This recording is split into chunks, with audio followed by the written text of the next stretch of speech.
What is going on, RGT Army? Welcome back to the channel. We are here. We are live. RGT Podcast episode 98 coming back at you. How you guys doing? Shout out to everybody in the chat. We are in for one hell of a show. I have been excited for this show for a minute, and I am very, very excited to talk with you guys live. Hope you guys enjoying your day. Definitely hit that like button, and let's definitely get into today's topic. Share it out. We got a lot to talk about. We're getting very, very close to February, and there's some news that's been breaking, and we definitely have a massive, not only a massive special guest, but we got the panel, of course, so y'all already know we about to knock it all out for you guys. Let's go ahead and get these intros out the way. I'm going to start with the panel members. Now, Carlos stepped away, and Craig Harris had to work, but you already know how it is. Can't knock the hustle. Mr. Foxy Games UK, go ahead, brother. You have the floor. Let's do it, boy. All right, and our special guest for tonight.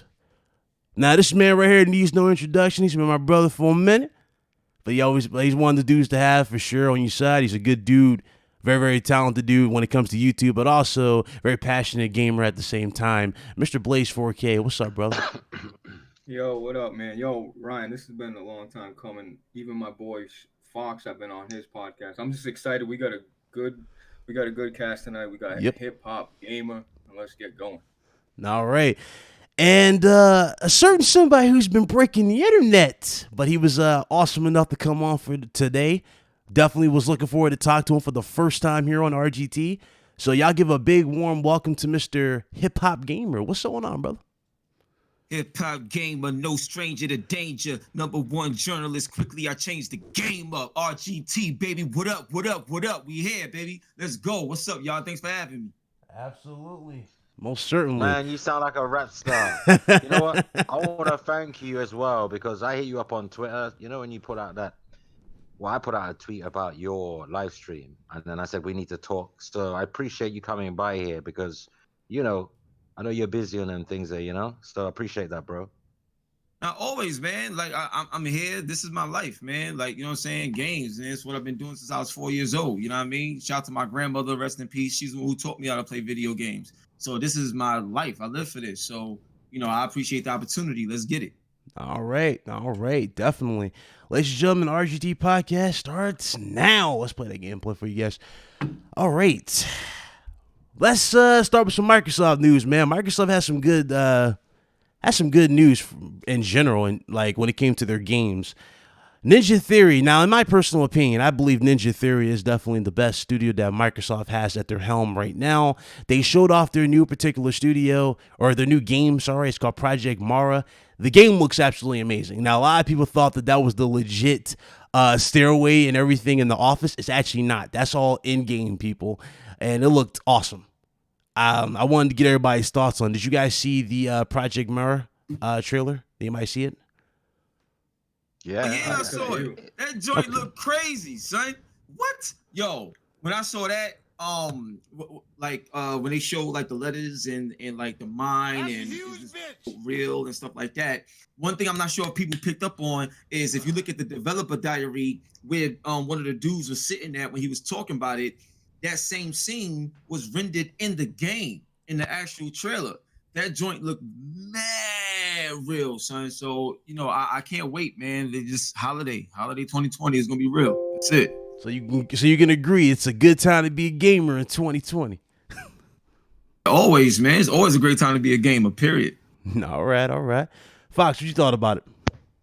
Do you know what? I'll be honest with you. Mm-hmm. It looks good, but I'm not as blown away as everybody else is.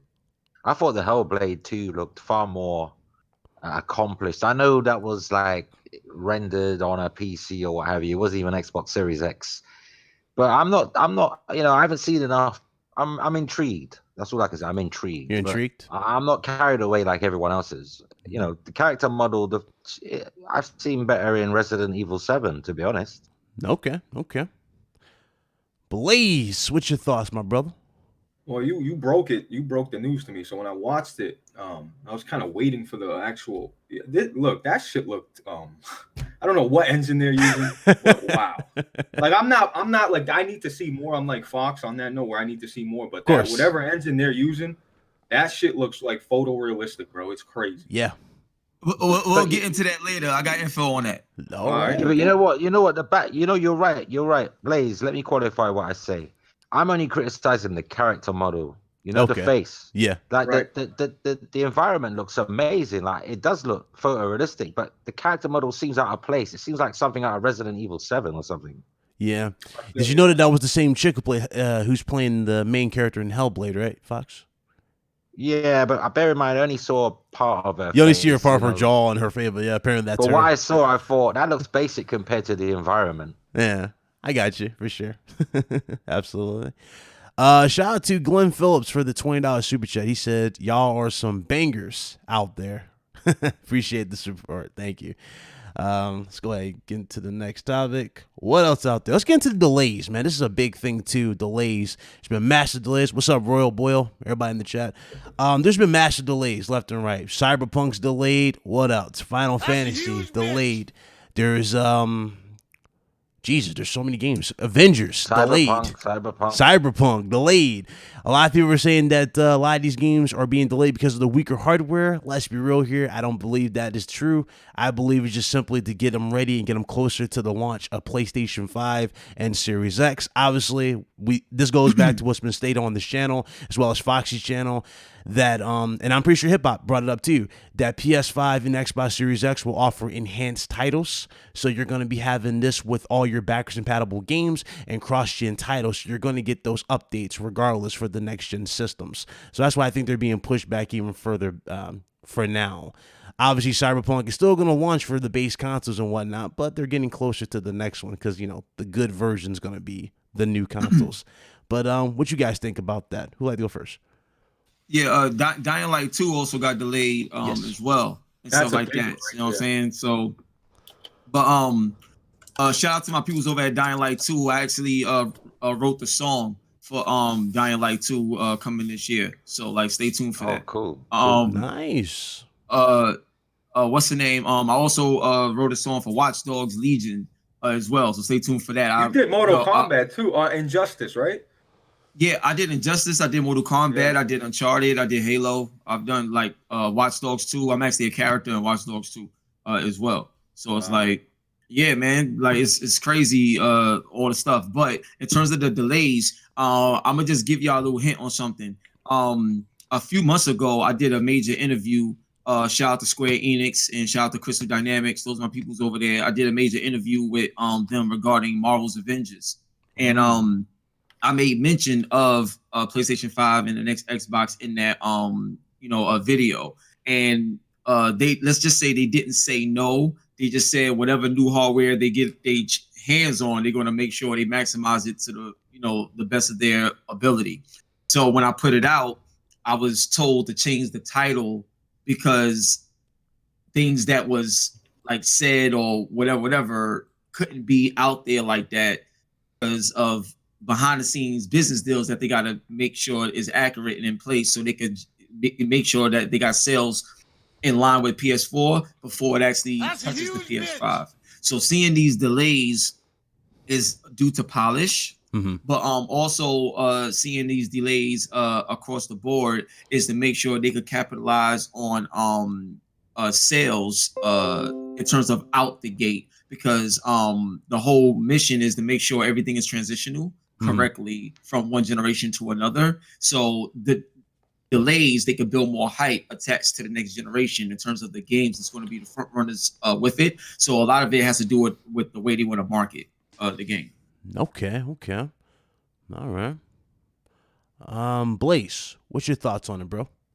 On the delays, I mean, look, it's always people get. I know. Look, I was looking forward to Cyberpunk, but at the end of the day, when you finally get your hands on, let's say, Cyberpunk, and there's that extra set of polish, it just helps everything out. I know everybody's so anxious to play these games, but at the end of the day, I think delays are needed. I don't want a game to come out and have a day one patch that's bigger than the actual game. I'm tired of that. Take your time, man. Yeah, I agree. Yeah, I agree. Take your time. There was one game that wasn't delayed, and that was Last of Us. It kind of was. Then we get a later. But look, honestly, And then let's not forget the later, like once you get towards November, September, like that's near the holiday season, and everybody wants to release their game during that time. It's just what these developers do. I don't know why they don't release shit in the summertime where there's nothing to do. People, it's hot, they're staying inside, air conditioner, like, but they want to get it out for the holiday. They want to get it out next to the next gen, like you said, a seamless next gen. Porting games over, enhancements, and all that. So I don't see a problem with it. Okay. Shout out to Eddie Lopez, $2 super chat. He says, "Sup everyone? 2020 looks to be insane." And there was another one from Islanders. He said it's another $2 or €2. Appreciate it. He says 2020, the year of delays. It's definitely going to be some more delays. I can see definitely at this time. Fox, what's your thoughts on it, bro? Listen, it's obvious that if you looked at all of the release dates before they were delayed, there were too many games that were releasing too close to each other. They were too closely stacked. So, it was inevitable some games were going to get pushed back. But we're in a transitional period as well. I mean, what developer out there worth their salt does not want to present their creative in the best light?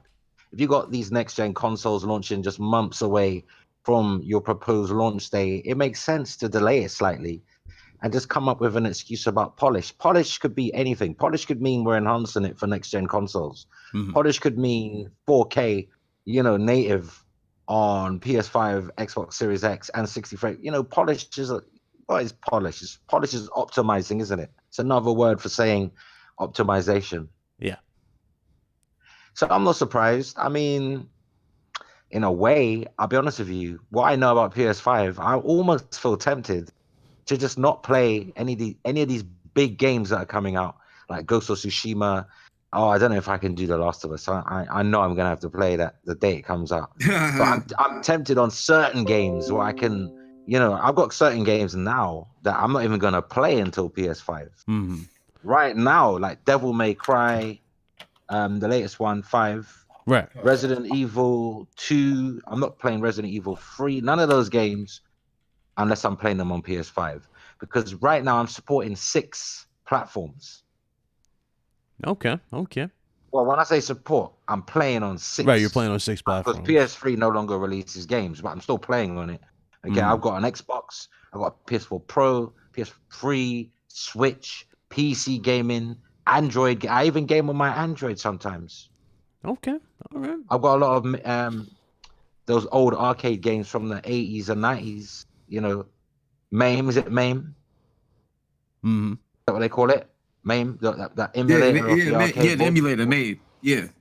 I've got all that on my Android. So sometimes I play those, when I'm sitting in somewhere, I'm waiting, So at the end of the day, I'm not really pressed and desperate to play any one game apart from The Last of Us Part 2.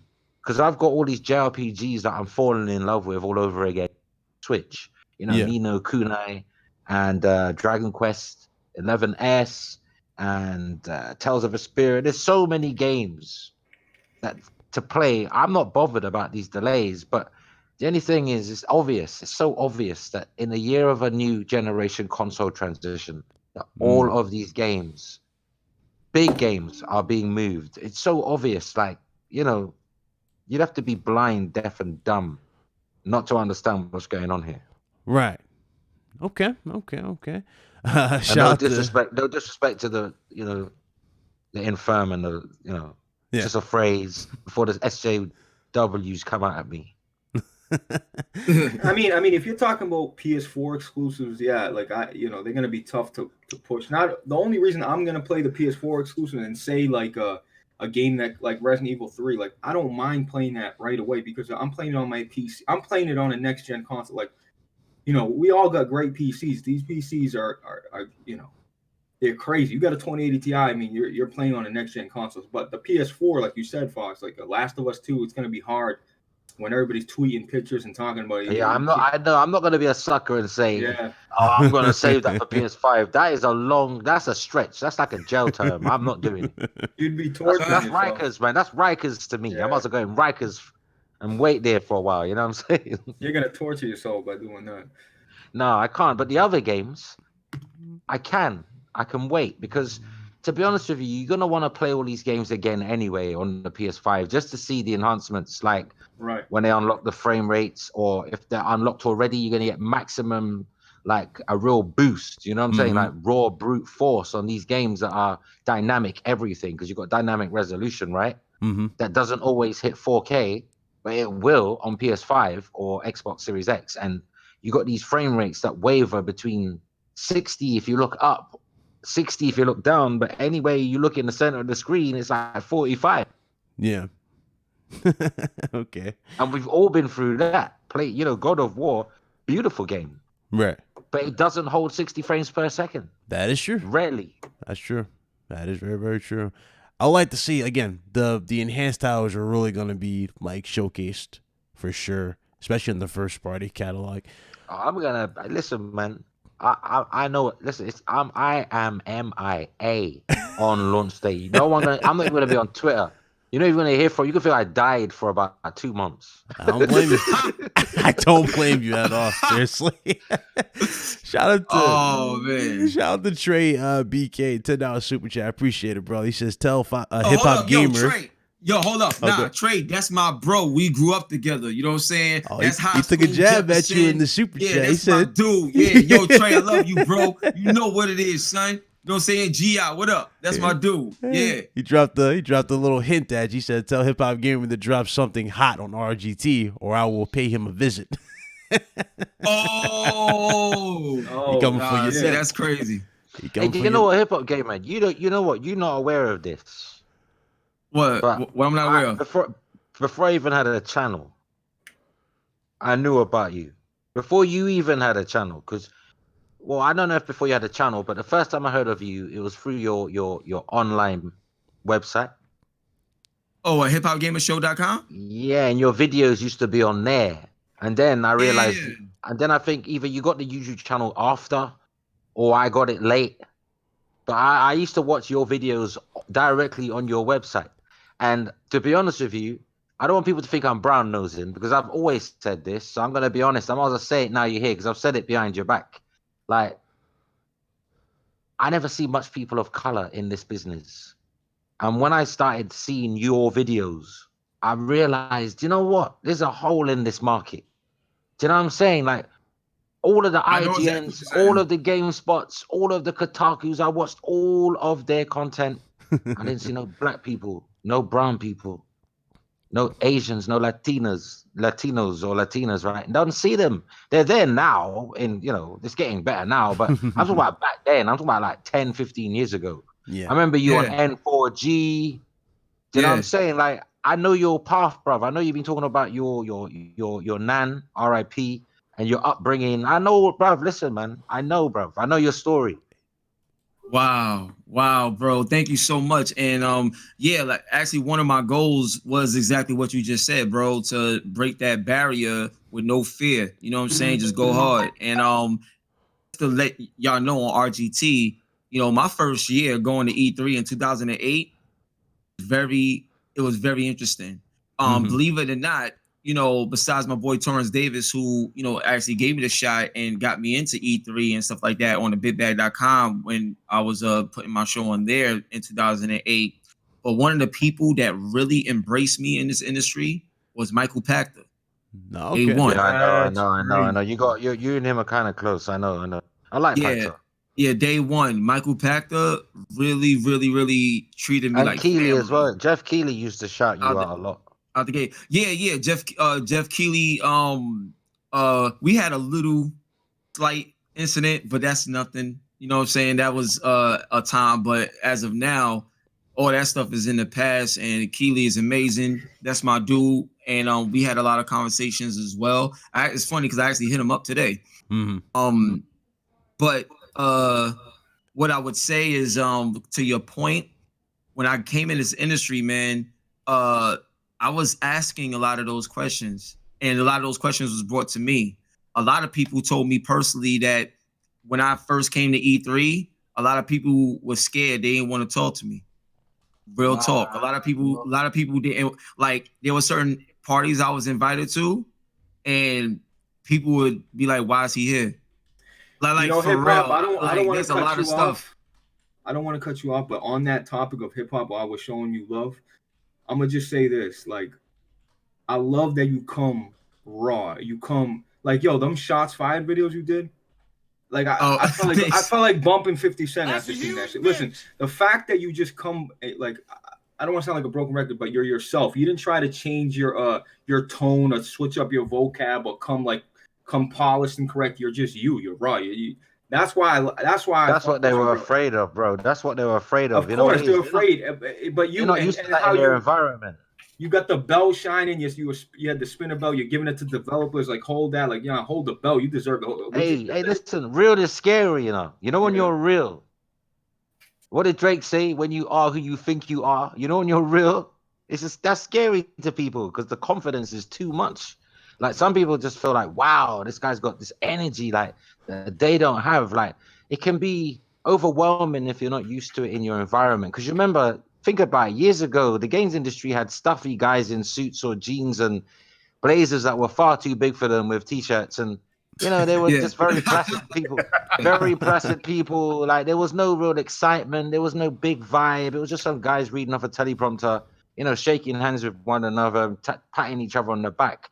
But the youth came in. So YouTube opened the floodgates and the youth spoke. And it's not just corporate anymore. It's a community now. Yeah.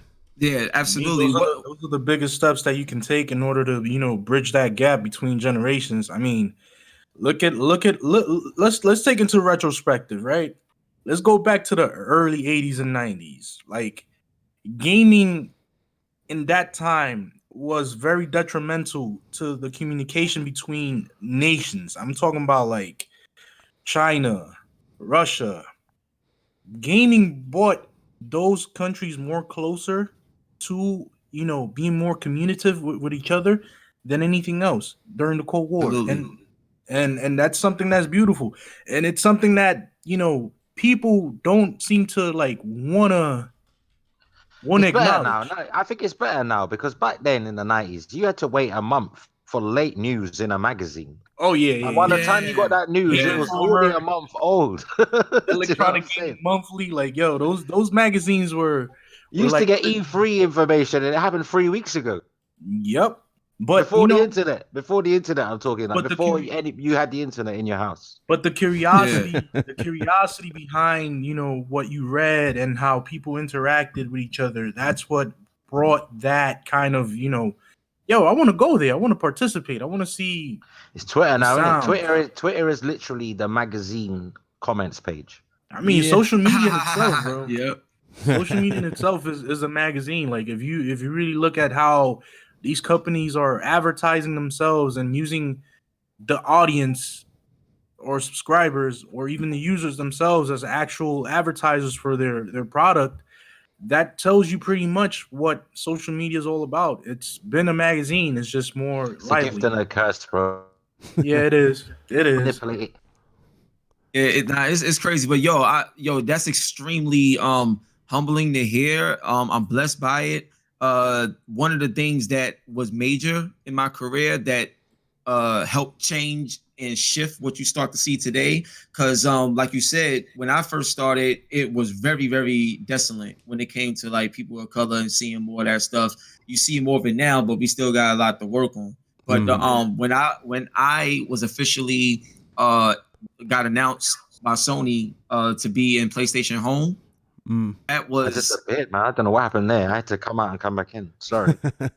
oh yeah. So like when the announcement was made that I was a part of PlayStation Home, that was like a major barrier breaker with a lot of people, because they never seen nobody like a person of color belt. You can walk around as me this is PlayStation here, like, or never seen that before. So a lot of those particular things. What, PlayStation Home? Yeah, PlayStation Home. Yeah, dude, I met my wife on there, dude. I met my wife on there. Oh, wow. Oh, No, I'm God. lying. I said we go way off topic. We talk about that. I'm lying. You can't catfish me. I was about to say, So son. you found his I was wife about in to place. say, kid. I'm uncatfishable, bro, not me. Oh, wow. How y'all doing? Wow. Y'all stupid, man. I love it, man. So, but yeah, that was like a major barrier breaker, and then further down the line, just so many other things started happening, from the business deals, the partnerships, and where I'm at today. It's a lot. That's why sometimes when I hear certain people say things, or certain people in the comment section make mention of things, I just be like, I don't think they know who I am, and that's fine, because people get new to you. Not everybody's going to know who you are. That's why we all growing. But what I've learned over the time is, on my belt it says God first. On my chain it says God first. So I'm pretty much giving back to the world what my grandma gave to me, because my grandmother gave me video games and church, and she kept me right and off the streets. So between all of those things, that's literally what I'm giving back, to the industry in every area. Wow, from that's you know what I'm saying? mix, So isn't it? That's Yo, quite a bro, mix. That's quite a mix. Video games that's and a church. beautiful thing, man. That's a beautiful No, thing. no, but think about that. Video games and church. That's quite a mix. That's like it's like you're in a game that's killing and stabbing people, then you're saying praise the Lord the next day. It's you know what I'm saying? That's just what it is.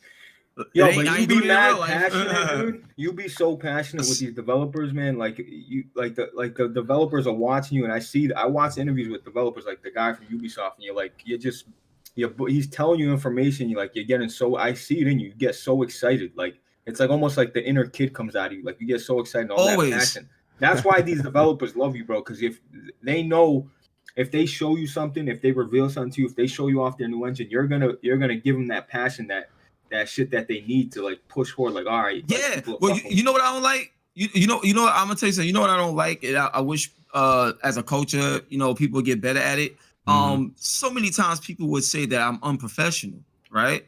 So I would say, well, what do you mean? Like, by what does that, what define unprofessional to me? I'm not doing anything to hurt anyone or anything. Like, what are you talking about? So a lot of times people will be like, when you're talking to a developer, or you're doing an interview, you can't have your heart on your sleeve. Like, you gotta be professional. You gotta hold it in. It's like that. They mean you're too black. Say, that's what they're saying. You're too black. Yeah. So I'm like, yo, Foxy. I'm like, yo. So you mean to tell me, if you a hardcore gamer and you're a big fan of Legend of Zelda, I don't know, and you get a chance to talk to the person that made it, and you mean to tell me you're gonna be like, hi, my name is such and such. Right. What did you do to make the game? You crazy? I'm giving this dude a hug. I hold him. Like, you know what I'm saying? I might cry with him. Like, you know what I'm saying? Like, you serious? So my thing is, it's all love, man. It's all love. Yeah, I don't get how like people could, like, for example, I recently did a major interview with Tiffany Haddish, right? And I saw that. Tiffany Haddish.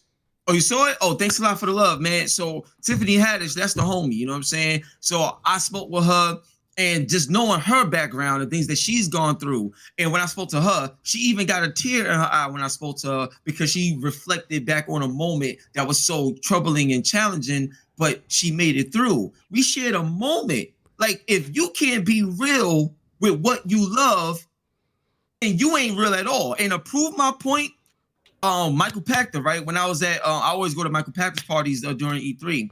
There was a gentleman. I never met this dude in my life, yo. But he came up to me personally. I think his name was Greg. I forgot what outlet he wrote for.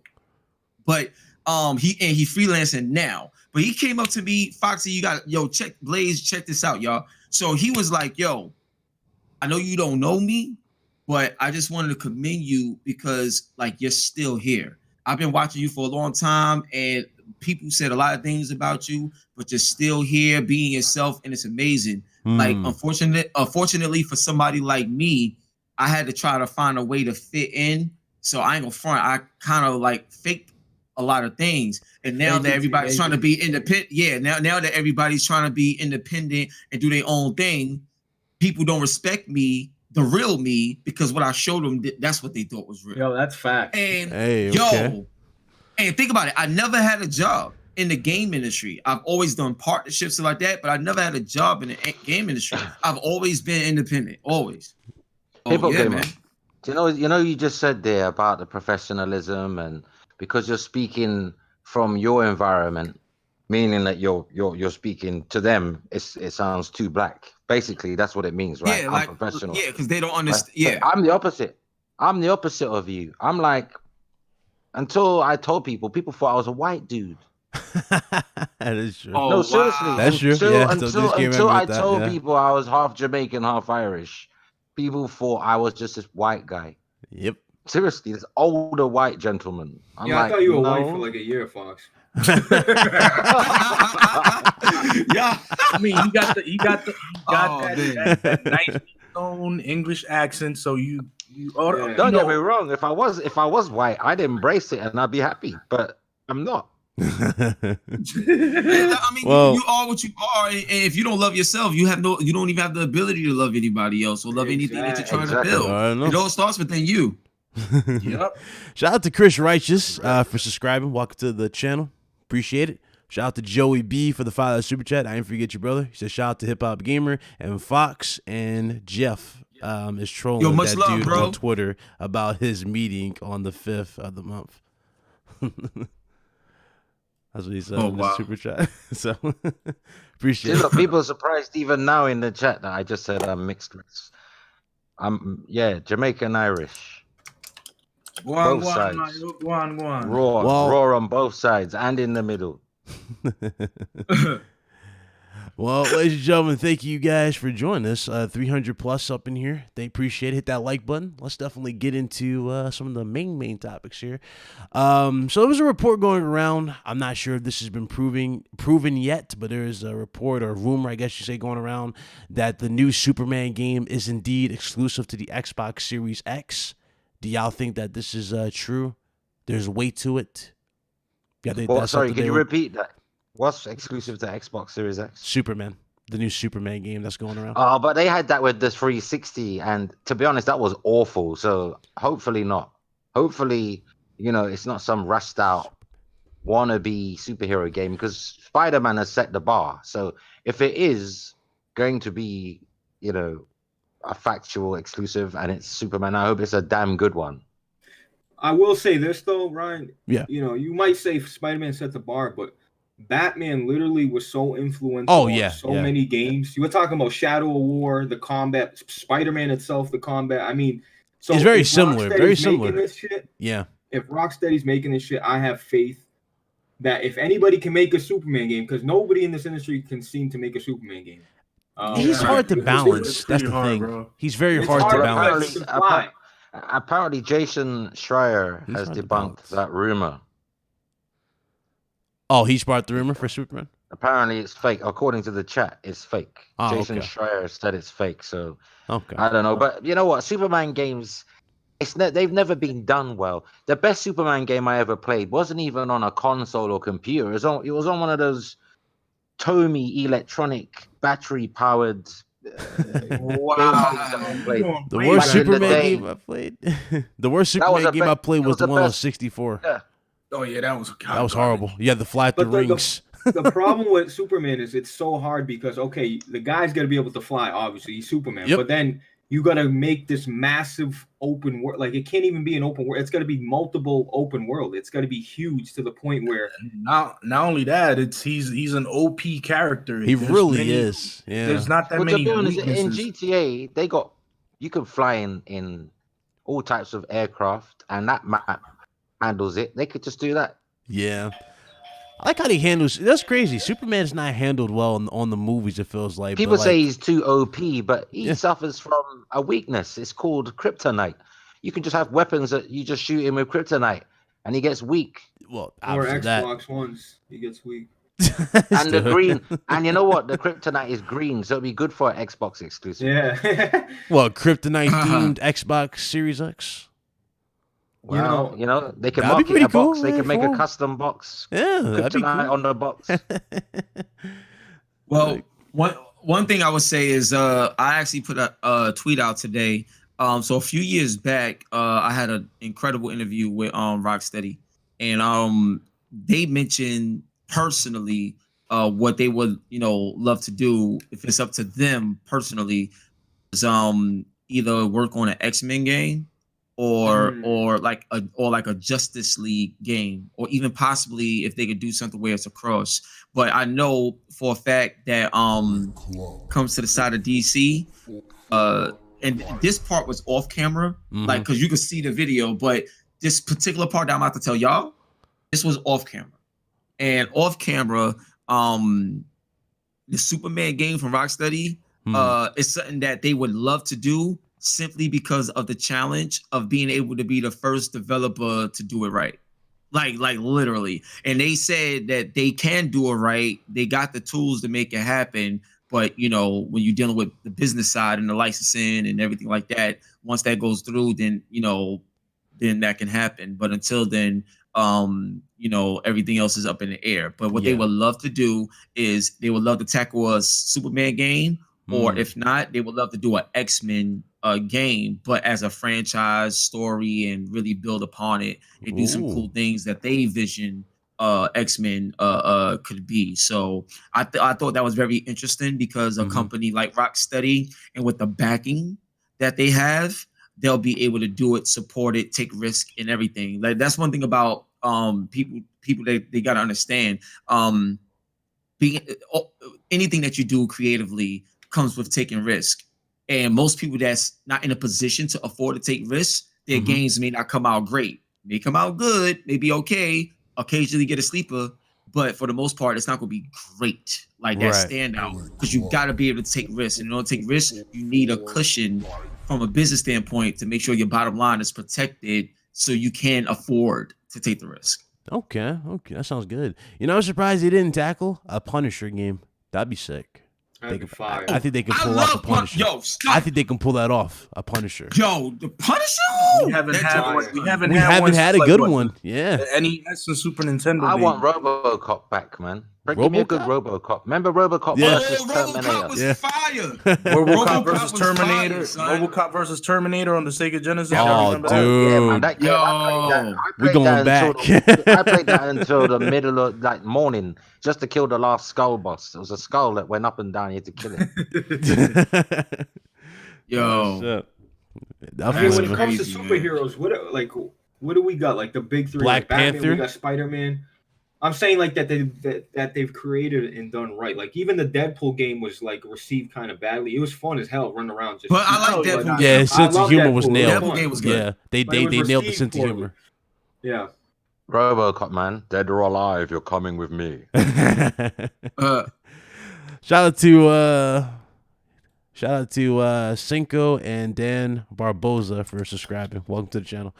But you know, there's a lot of opportunities they could be taking advantage of for games. I would love to see Punisher though. That's one game I would love to see for sure.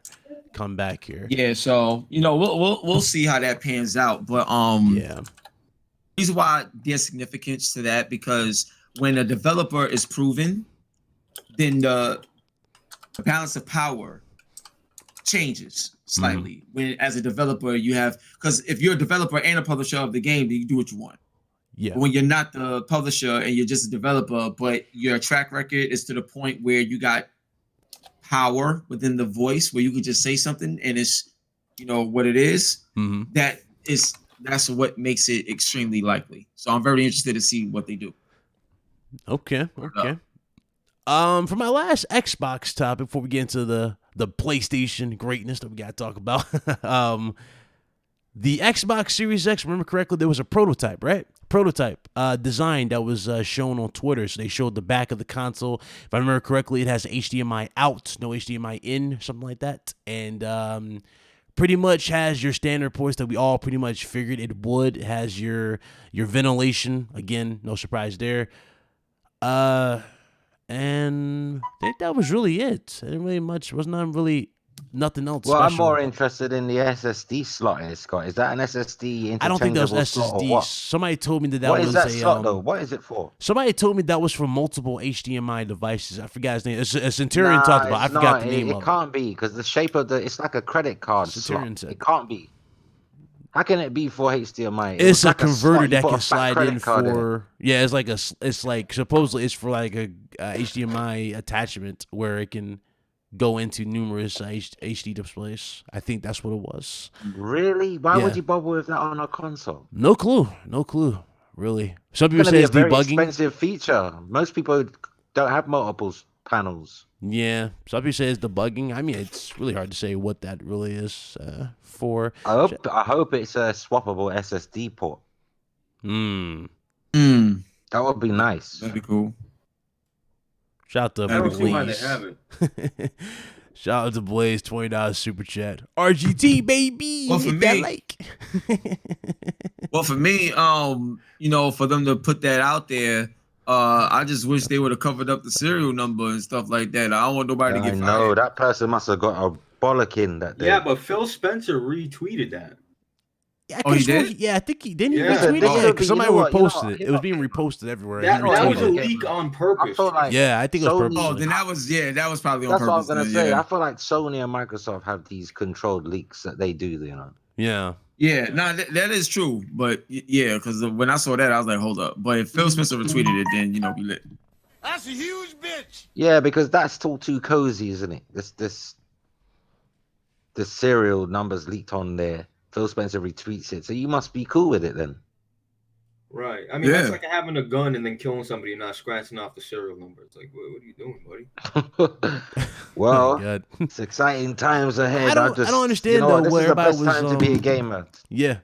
I just didn't understand because I remember when A&D took down the render that they were using. I remember that the whole issue they Yeah. had, like they were using a fake render for design. Because it was copyright. It belonged to, Yeah, I just thought it was it just belonged to another. yeah, this is weird, but That's you know, using someone's art, isn't it? Because they made it and you didn't ask permission. yeah. One thing is for certain too, though, this console it would be unwise to have the Xbox Series X on the side. It'd be best to have it vertical at this point. The way it's looking, just keep it vertical. It's a chimney. It's a chimney. Yeah, it's best to have it the way- vertical the way with the it cools, ventilation The on way the it's back. cooled, like it's going to thrust the air upward. Yeah, So it doesn't you even put look your hand right over though on the the top, side. you're gonna feel the heat blowing from the top. Yeah, So don't put any game disc covers on it. Apparently, you might damage your console if you forget and put games on top of your yep. Series X. Yeah. true. Shout out to the Superior Artist, appreciate him. $5 super chat. He says, "Remember the Punisher game on PS2? It came out Yep, around the that's time what- of the Thomas Jane Punisher movie, but it wasn't a movie. It was the game I think Capcom made or a the tie-in best. game. Sorry. Capcom made the best Punisher in the arcade for me. Cadillacs and dinosaurs as well. Wonderful. Okay, all right. I'm old school, man. I'm old school. You old school, huh? I love my old games. I think that's it, right? Yeah. It's all my Xbox topics. So hope you guys enjoyed the Xbox portion. Let's get into the PlayStation portion right here. So PlayStation 5's SSD. Now I'm just gonna make this very short and sweet. PlayStation 5's SSD is 50% more efficient or more faster than the Xbox Series X SSD, and according to this, Microsoft is using they're using a later gen PCI controller on their new next gen system, and this right Samsung here, or something. yeah, and this right here is going to be a little bit. This is going to be behind compared to what Sony's going for. Now, you guys remember numerous times Sony has already stated. They even came out and said that the PS5 was the fastest system that they ever came out with. This is what they're going to go for. So basically, it shows and it tells you the different. Like directions they're going for. Microsoft's going strictly with graphical performance, hence why they have a slightly higher clock GPU in the Xbox Series X. So what does that mean? Xbox Series X will have an advantage in terms of graphics, in terms of third-party games, especially if the third-party developer takes full advantage of the assets and pushes the hardware. However, Sony's going with efficiency when it comes to theirs. Now, granted, Xbox Series X and PS5 graphics are not going to be insanely far apart. It's going to be a difference, but not that crazy, insane difference. They're going to be very, very close. This is something that we have taken from numerous outlets and has been stated numerous times. It's not going to be a far difference between both. One's going to be a lot more efficient, though, versus the other in terms of graphical power. And that's what they're going for. Load times is definitely going to be faster. Yeah, go ahead. I honestly don't think just because it's got higher clock GPU that necessarily equates to better graphics, because there's other factors involved. I mean, the Xbox Series X is going to have its ray tracing, parasiting directly off of the GPU. So that's going to bring performance down. That's going to drain performance when you've got the ray tracing enabled. Whereas Sony's solution is it's got a way less performance penalty because of the way they've implemented their ray tracing. It doesn't directly fully depend on the GPU. Do you understand? So just because one is clocked higher, usually when something's clocked higher and they're both sitting in playing with the same amount of sand, do you understand? The same kind of silicon. Normally it's clocked higher to make up for something. Otherwise you wouldn't have to clock higher. They're obviously making up for something. Yeah. Do you understand? Just like they did with the Xbox One, they added SRAM to make up for the slow DDR3 RAM, right? Absolutely. Only problem is it wasn't enough. And what's so funny is I had a conversation with Nvidia as well, and now that I have a RTX 2080 Ti as well in my system, and just playing PC gaming a lot more, because I remember many years ago I was dude saying console. Yo, hold up, hip hop. Like, what changed you, bro? When I first seen you streaming 2080 Ti, I'm like, yo, what happened to this guy, bro? Yo, all right. So it was like a few major things. So one, right? I had got a GTX 1080 Ti, right? And I was playing games on PC. And yeah, so when I was playing it, right? And I was like enhancing the settings and everything, I was like, yo, hold on. Like, this joint look extra crazy on my joint. Cause like the way the TV I got now, I got a Sony X900E 4K HDR 75-inch joint, right? That's nice. And that joint, the motion, because I'm big on motion. Like, I care about the fluidity of how my games look. Like, you know what I'm saying? I'm big on graphics. You know that. Yeah. So I'm playing a game, and like, for example, if I play NBA 2K on PC versus the way it look on console, there's a difference. And hip hop, tell these people, bro, like, once you start messing with settings and you can't like, you got that 1080 Ti, and I bet you tried to max out one game and you couldn't fully do it at 60. That's it. That's what did it for you. Yeah. So then what happened is, like certain games I could put it at 30 frames per second, right? But when I put it at 30 frames per second, as long as VSync is on and it's locked in the frame rate and the frame timing is right, I can even have, like, my screen could be 60 hertz refresh rate, but the frame rate is 30. Like, it could be like that. But the smoothness and the feel and the response, even at 30, that joint was amazing. It's just like if you play Uncharted 4, it's at 30 frames per second and it look and perform better than a lot of games is running at 60. So it's like, I was just blown away by the new information that I was learning and the graphical detail that I was seeing. Now, Metro Exodus, when you see that, don't even talk ray about tracing that. Son, let me tell you, right? I tell people this all the time because it's so serious, man. If there's one thing in life you could relive and do over again, it's the ability to have an orgasm.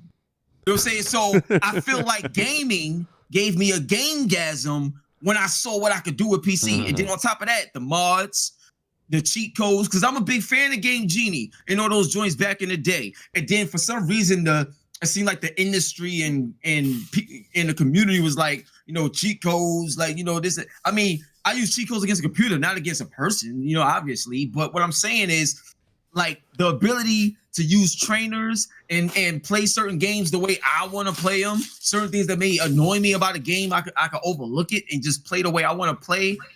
All of that, man, like, it was unbelievable. But then it's one word, hip hop. It's one word. It's called PC gaming equals options. Period. And the options, man. You could do everything, man. I know. I've got a really good PC, but sometimes I find options get in the way. Sometimes you get too much options. You spend too much time fiddling with things and not enjoying the game. And then you pause it again and, let me change that. And then I find I'm doing that a lot when I play on my PC, man. Yeah, we did that on Gears 5. Shit and go, man.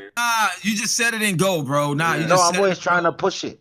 It's not that I'm having any frame rate or performance issues. It's just I'm thinking, all right, let me turn it up more, and I want to see how far I can go with it. No. I play everything on the highest level. Like the setup that I I play got, Ultra. Yeah. the setup I got, I play everything on the highest level. But I will tell you this: I've learned so much about just PC development. Like I went back and looked at certain interviews that I did with certain developers.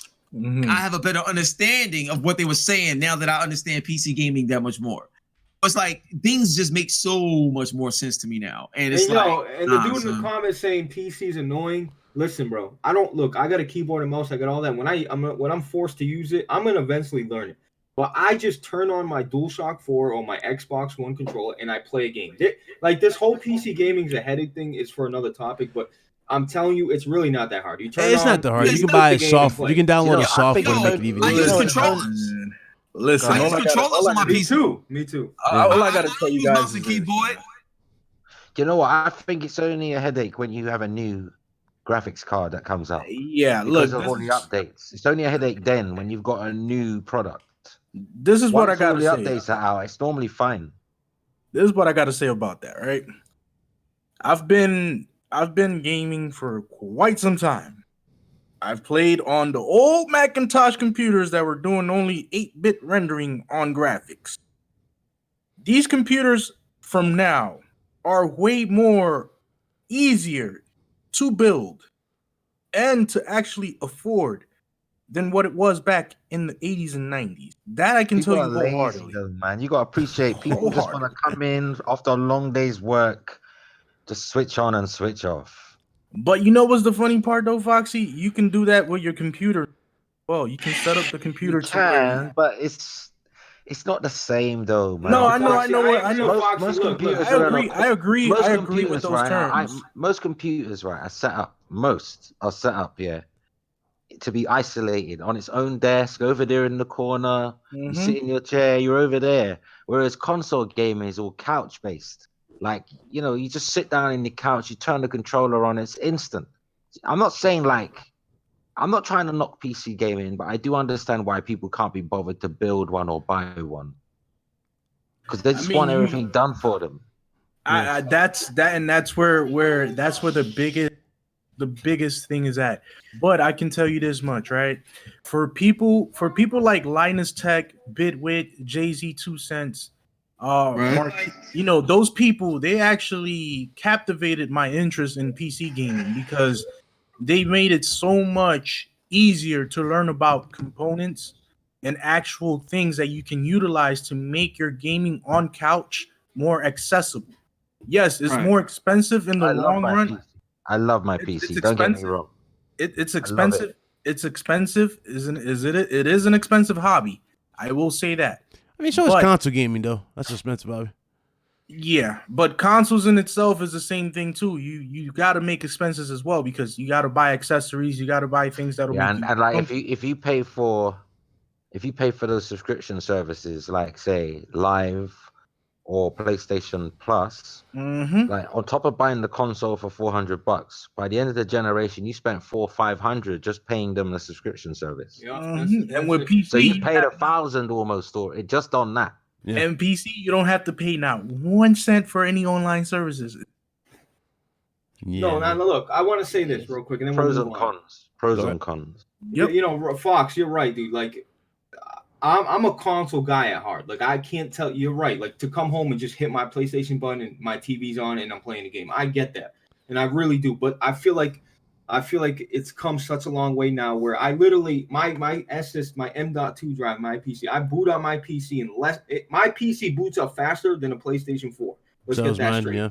Okay, and then I literally click the game, turn on my controller, and I'm there. And bro, my HDMI cord hooks up to my television. So if I want, I can turn on my PC straight from my controller, just like a car. It's so the things have changed now, man. Accessibility for the accessibility has become more. Old ways die hard.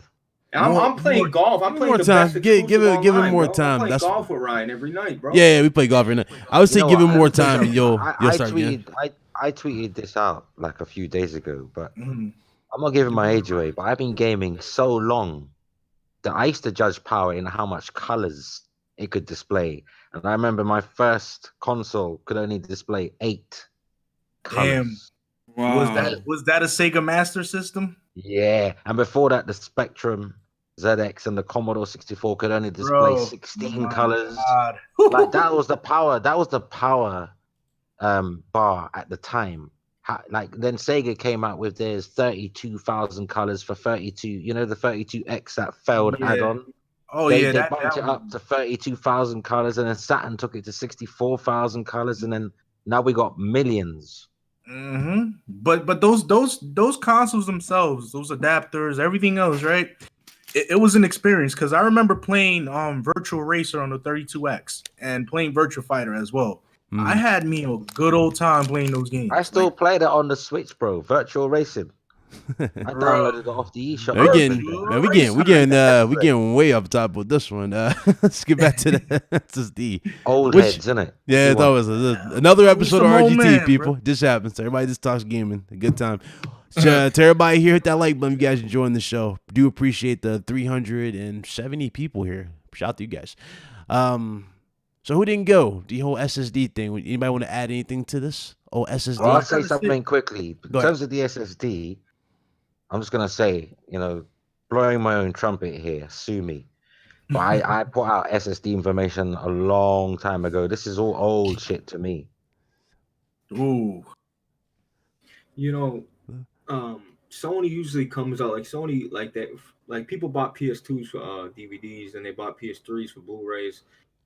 And then they released the Pro, and then they said, "Yeah, we're not gonna do all that." I'm like, "Huh?" But anyway, the whole thing. I think Sony might have figured something out with this whole SSD thing. Maybe, it could just be a regular SSD, could be an M.2 drive. It's an M.2, M.2 dude. drives are they're in laptops already. They've been in laptops for years. So I mean, who knows? Who knows if they might have figured out something? Who knows? They have. Mark Cerny is a genius. Let me tell you something. That SSD with the extra RAM pool and the faster RAM, I said it last week. Yep.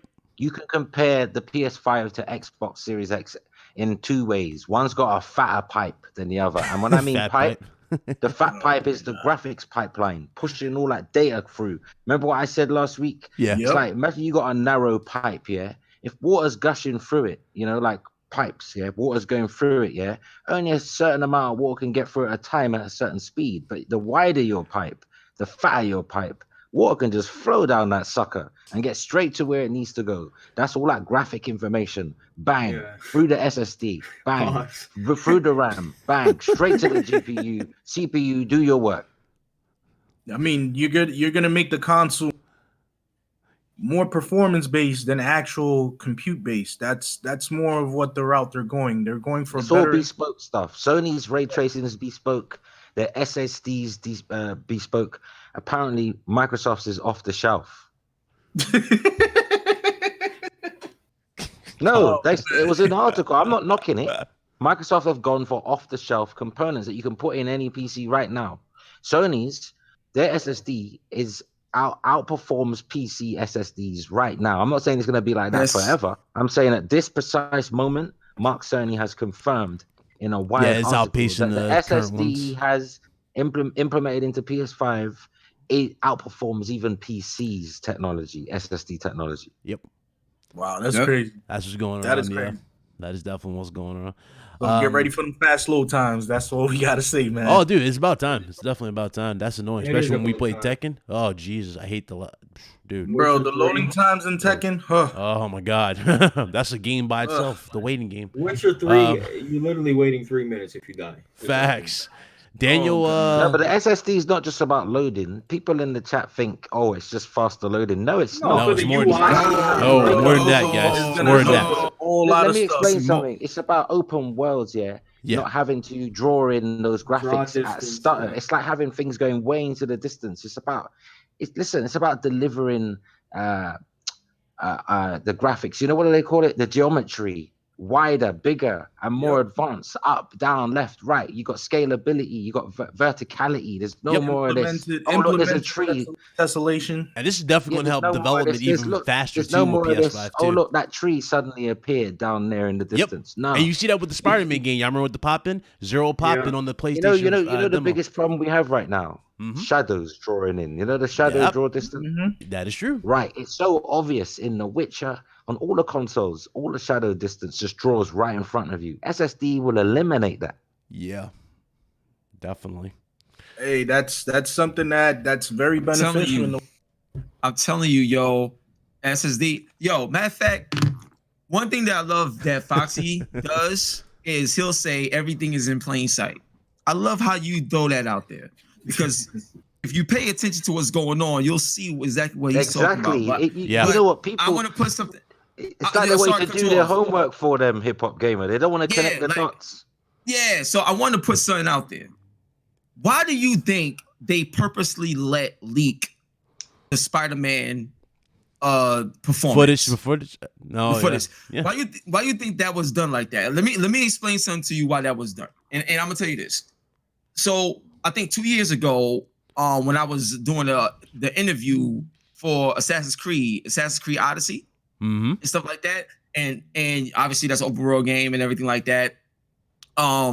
Off-camera conversations that I had with the team at Ubisoft, and I was like, yo, you know, one of the biggest issues that the community have when it comes to y'all games is we love the fact that it's open world and you trying these things, but the performance is never what it needs to be to match what you're trying to do. Yeah, it's the almost ambition outweighs the performance. Yeah, the ambition. Foxy, I can talk to you all day, son. So it's like the ambition outweighs the performance. And one of the things that was said that was so key, they was like, you got to understand that we have to do this now because it's a learning curve to what's to come. Yeah. And I was like, what? This is all, yo, son. You have to understand the very important, for example, right? And this is just something simple. But when I was playing like 2K and a whole bunch of other games on PC, people that don't play on PC, that play on PC on my show on Hot 97, they was like, dude, like this joint loaded up in like 2 seconds. Like on PlayStation, it'd be taking like bad long, or like they just that one little bit of performance and certain things. Even open world games on when I'm playing open world games on my computer, because I got a hard drive on the C drive, but I also got SSDs on my F drive. So I run the games from the So I run the games from my F drive. Bro, son, it's like, come on, B. I'm already experiencing what that's why when people talk about certain things, I don't speak on a standpoint of what I hear. I speak from a standpoint of what I know, so I can be accurate and at least know what I'm talking about to be qualified to have an opinion in the conversation. Hip hop gamer. You understand? Even Digital Foundry showed Star Citizen running without SSDs on a powerful PC, and it was stuttering like a bitch with a speech impediment. I mean, you gotta understand, right? Mechanical drives work on RPMs, right? The higher the RPM rating is, the more faster the process is, right? Exactly. So with that being said, right, if you're only limited to 7,200 RPMs, that's gonna take literally anywhere between 54 seconds to almost a minute and change to load up anything, right? Now, the beauty of with the SSD technology is this, right? It has sensitive microchips, right? That take all the information that is being displayed through your hard drive, translates it, and does it in millisecond response time, meaning that it'll calculate everything in milliseconds. Once you start seeing images, bam, bam, bam, bam. Okay, now I want you to put a draw distance at 16 anisotropic settings, and it's gonna do that in milliseconds, not 30 seconds, not 50 seconds, but in 0.5 seconds, 0.2 seconds, because it's gonna calculate how many polygons and textures are going to be utilized for that. You know what it is? You know what, as well? Let me just say this before I forget, because I've got a terrible memory, and I always think of things, and then when people stop talking, I forget what I was going to say. It's not just that. Think of these new consoles, particularly PS5, is what Carlos has said is correct. These mechanical drives, they're kind of in standby mode, waiting, like they're slow. But with SSD, it's more front-loaded. The data is already ahead of it. Do you understand? So when you get to the next stage or the next part of the map, it's already loaded for you. it's always a step ahead of you in terms of storage. It's not playing catch up. It's not designed to play catch up. I got you. Yep.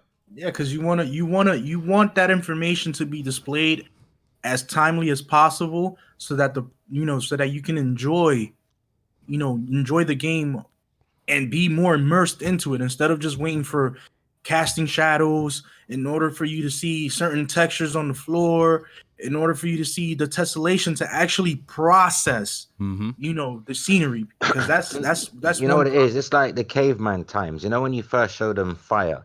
See, with not everyone in the PC community, but certain people in the PC community, they're judging SSD by their experience on the PC. Well, it's going to be different on consoles. They're doing different things with the SSD technology. So it's like when you go on them new next gen consoles, it's like seeing fire for the first time. So, oh man, can't wait, man. I can't wait for next gen. Let me tell you, I just cannot wait for next gen. I just can't wait for the games and content that's can't me neither. wait. The content's going to be dropping a lot quicker too. About the SSD being more superior on PS5, because that's their big focus. Yeah, that's their bread and butter. That's their main thing. Stock into SSD. Mark Sony said one of the biggest features, like the biggest improvements, is going to be through SSD. What we're doing with SSD. Mm-hmm. Yo, Mark Don't be Cerny, I surprised if believe it's not on the motherboard. Don't be surprised if it's not embedded into the motherboard. Yo, Mark Cerny's not human, bro. Like, he already looks like an alien. That dude is so smart, bro. Like that. Yo, and he speaks Japanese fluently. He does. He's married to a Japanese he woman. really is a genius. yeah, he's the man. Yeah, He's the shout out leading to Mark architect Cerny, here bro. again. Yeah, Yes. Okay. Yo, after the Salute to him, you bro. notice since they made that switch, like it's been a wrap. Yeah, they found their Leonardo da Vinci for architecture in their console. yeah, man, it's incredible. It's mad, isn't it, that during the PS4's era, which we're still in, so many people knocked the console because it was a Japanese console. Mm-hmm. Yet the person who created it is American. The irony. Right. Yo, Fox, how many teraflops the PS4 had? 1.8. Yeah, 1.8. Yeah. Okay, and I was telling Ryan this. Think about this, Fox. I mean, hip hop. All you guys, look what they've created. Even the Xbox. Look what they like. They made games like that had to run on a Slim or on an Xbox One. Mm-hmm. Look at God of War. Look at Forza. Look at the fidelity. Look how beautiful these games were with that type of hardware. That no matter what, don't look at a Pro, because at the end of the day, the Pro is just enhancements and textures and. You know what I mean? They had to make this shit run on 1.8 teraflops. Just understand the next gen consoles, how much more, not just I'm not talking just teraflops, but understand everything that's going to go into that, like what they can create when it comes to exclusives. It's incredible, man. Yeah, well, Yeah. What people got to understand is that there's so much focus on hardware talk, and it's that people think that software don't play the role in it. Yeah. So the thing is, what people are gonna really learn this generation is the importance of software. Like talent is, talent. You gotta have talent, obviously, but the importance of software is gonna be the game changer. I'm gonna bring it to you. I'm gonna break it down to you like this. There's a reason why Sony games come out the way they come out, because they are proprietary. Yeah. They create engines that reveal the best that they can offer with their hardware. So the thing is, they don't need as much of power to achieve the same or more than what you could do, because of the fidelity of how their engine works and how their tools work. For example, look at Dreams. Yo, Incredible, bro. Dreams is incredible, bro. Dreams? Not only That that, shouldn't even be legal. It shouldn't be legal to be that great. So are you serious? Let's take it back to a good old developer, a good racing developer. Club? Polyphony Digital. Oh, okay. Oh, all right. Go ahead. All right, let's take it to the PS2 days, right? When Gran Turismo 3 A-Spec came out, I was blown away with how the game looked, right? Yeah. No other game, even to this day, even the textures, even the colors, even the way the car models were shaped, even though they look a little bit older now, but the game still looks freaking good. Yep. And this was done with lesser power than this gen. and it was amazing. You know the standout game on PS5. You guys probably think it's gonna be Horizon and Nah. Spider-Man. Do you know what the biggest? You know the game that's gonna show you the big advancement in PS5? It's gonna be Gran Turismo 7. Bro, that game is gonna be the creme de la creme. You know how Polyphony Digital do, but what I would say is, here's what I would say. From what I'm hearing, obviously I didn't see it, but from what I'm hearing regarding Horizon Zero Dawn 2, that's why I said what I said. All this talk about teraflops and everything, Irrelevant. Immediately after this situation. One thing that I'm like, the people that's in the chat and everything right now, here's something I want to give you a jewel real quick. Y'all have to pay attention to everything if y'all really trying to like understand what's going on. And what I mean everything, I'm talking about, like, look at the agencies that certain companies hire to do commercials. Like, you know what I'm saying? Like, look at, like, you know, some of the credits from music producers and their track record and things that they've done. Like, you know, there's so much information. You got to talk to people that don't know what they should or should not say, because that's how you're able to get things. Right. When you talk to people that don't know that what they should and shouldn't say. You understand what I'm saying? Yeah. Like, if you have a conversation with P. Hines that used to be at Bethesda, he's so sharp with it, it's hard to get anything out of him. But if you talk to somebody else, they got some sort of involvement, but they have no clue as to the importance of what they may be talking about, because they just talking for the sake of talking, just in general conversation. Mm-hmm.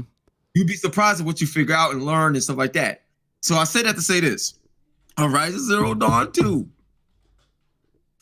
With this is finally unveiled, I want to hear, there's no more discussion about power. None. It dies immediately. Also, you're gonna have the fake outrage die out. You know, the whole PC thing. Watch that die out. Dude's gonna immediately start talking about it. Can I just say, you know, while you guys were talking about Gran Turismo, look, Evolution Studios has made the best looking card game I've ever seen in my life. Okay. Drive Club. Yo, go boot up Drive Club, bro. Go ahead at 1080p. The weather and go ahead. Yeah, the weather in Drive Club alone, it's like, yo, how did they do it? Yo, I can't. It is amazing, but bro, it's not just the rain droplets. It's HDR and ray tracing. Bro, it's like the back plate, the weather, the lightning striking. Bro, that shit looks incredible. It's so sad that Drive Club, how it turned out and how they let them go and all that. It's sad because it was their fault. They promoted and marketed the way they promoted and marketed the game, and then you come out and we can't play the main things that y'all promoted and marketed till a month later.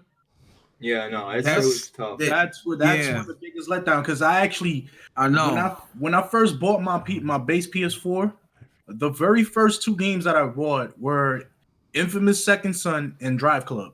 Those are the first two games that I got on my system. And got you. Infamous Second Son is crazy too. Yeah, I love that game. These games, when I first played that, you know what's funny? Wow. You're gonna look back at Drive Club after having PS5 for a period of time. You're gonna look back at Drive Club and you're not gonna be as impressed as you are today. You know. I mean, that's for anything. You know, that's as you get, like, you know, that's for anything. But here's what I would say. Like, I'm just very excited for, you know, the next systems to come out. But in terms of just efficiency and the features and just the new things we're gonna be able to see, the new technology that we don't even know about, like the mystery and all of that. That's what I'm excited for, man. I just want to play it like the controller and go and it's too much right now, man. Yeah, you just gotta wait, man. You just gotta wait. And you know, Gran Turismo like has the best HDR out of any game out there. Like, seriously, like top 3 HDR, period. That's what I meant. HDR and ray tracing and stuff like that. You're gonna look back. You know, Injustice 2, like when it works, but Injustice 2 has some great HDR when it works correctly. It does. But I'm telling you. But Gran Turismo is different. That's different. HDR, Horizon, when I think of these good HDR games. But Forza Horizon, seriously, like Forza in general, I didn't like Gran Turismo as much. I think Forza Horizon. I like Forza Horizon surpassed- too. I'm with that. I'm Yeah, with. they I'm They're with surpassed all different that. games, though, aren't they? One's a open world arcade racer, and the other one's a track. No. Okay, so Simulator. Forza Motorsport still outperformed Gran Turismo to me. I'm sorry. Oh, that's you know what? I'm not going to disagree with you, but I can't agree with you. Yo, they should have stuck with their roots, Nah. Fox. They didn't. They made they made a circuit like challenge racer. It wasn't even like what happened to the campaign modes. Gran Turismo's subtle, man. It's got subtle things. There's minute details that you'll miss because Bro. they're just crazy people over at Polyphony. They Yo, do things no. you're not even going to They're notice on the wizards, screen. bro. I always looked Bro, at it as they are eye wizards, candy. Bro, they do stuff that they need Digital Foundry to let you know that it does actually have real time reflections in that actual, Listen, the wing, man, the wing mirror and all that. I can tell you from experience. I've played both on the base. I played on the base PS4, and I played Forza Motorsport 7 on PC. Even on PC, the car details and the way they render Forza 7 is still lacking in that department. Like, I feel like Forza's maybe more fun for people, but Gran 'cause Turismo arcadey. is more technical. It's more technical. yeah, like Yeah. I like the Yeah, immersion. it's I a like more the sim immersion more racer. than- Absolutely. I'm not arguing that what's a better sim racer. I'm not I saying like what's I like the immersion more than the eye candy. For No, me, but seriously, Blaze, Got you. I if you want to go look at that Digital Foundry when they did the Forza versus Gran Turismo Sport, the details that you miss on the bro, screen I when you're seen it. playing Yeah, Gran Gran Turismo Turismo Sport, shit on them, bro. They shit on them, bro. I seen it. things you miss, bro. Even when the Digital trick- Foundry show it to you, you think, wow, I didn't even know that was in the game. Yeah. Because you're moving and you're not concentrating on that. I just wanted a more like a more You want a more traditional Gran traditional- Turismo. Yeah, they didn't make a traditional Gran Turismo. That's what I mean by that, bro. They will just this didn't. time. They will this time. Yeah, Gran 'cause Turismo. the thing was- So, the soon thing as was somebody like, said gonna be anything big. about Forza, GT Sports was more of a social game let me turn my. experiment. Yeah, So- no, it's a sim racer. I'm just saying Forza. Yo, you guys got to put some respect on Forza. Forza is a power. No, I like. To be honest, Forza, the best bro. Gran Turismo I ever too. played was Gran Turismo 4 on PS2.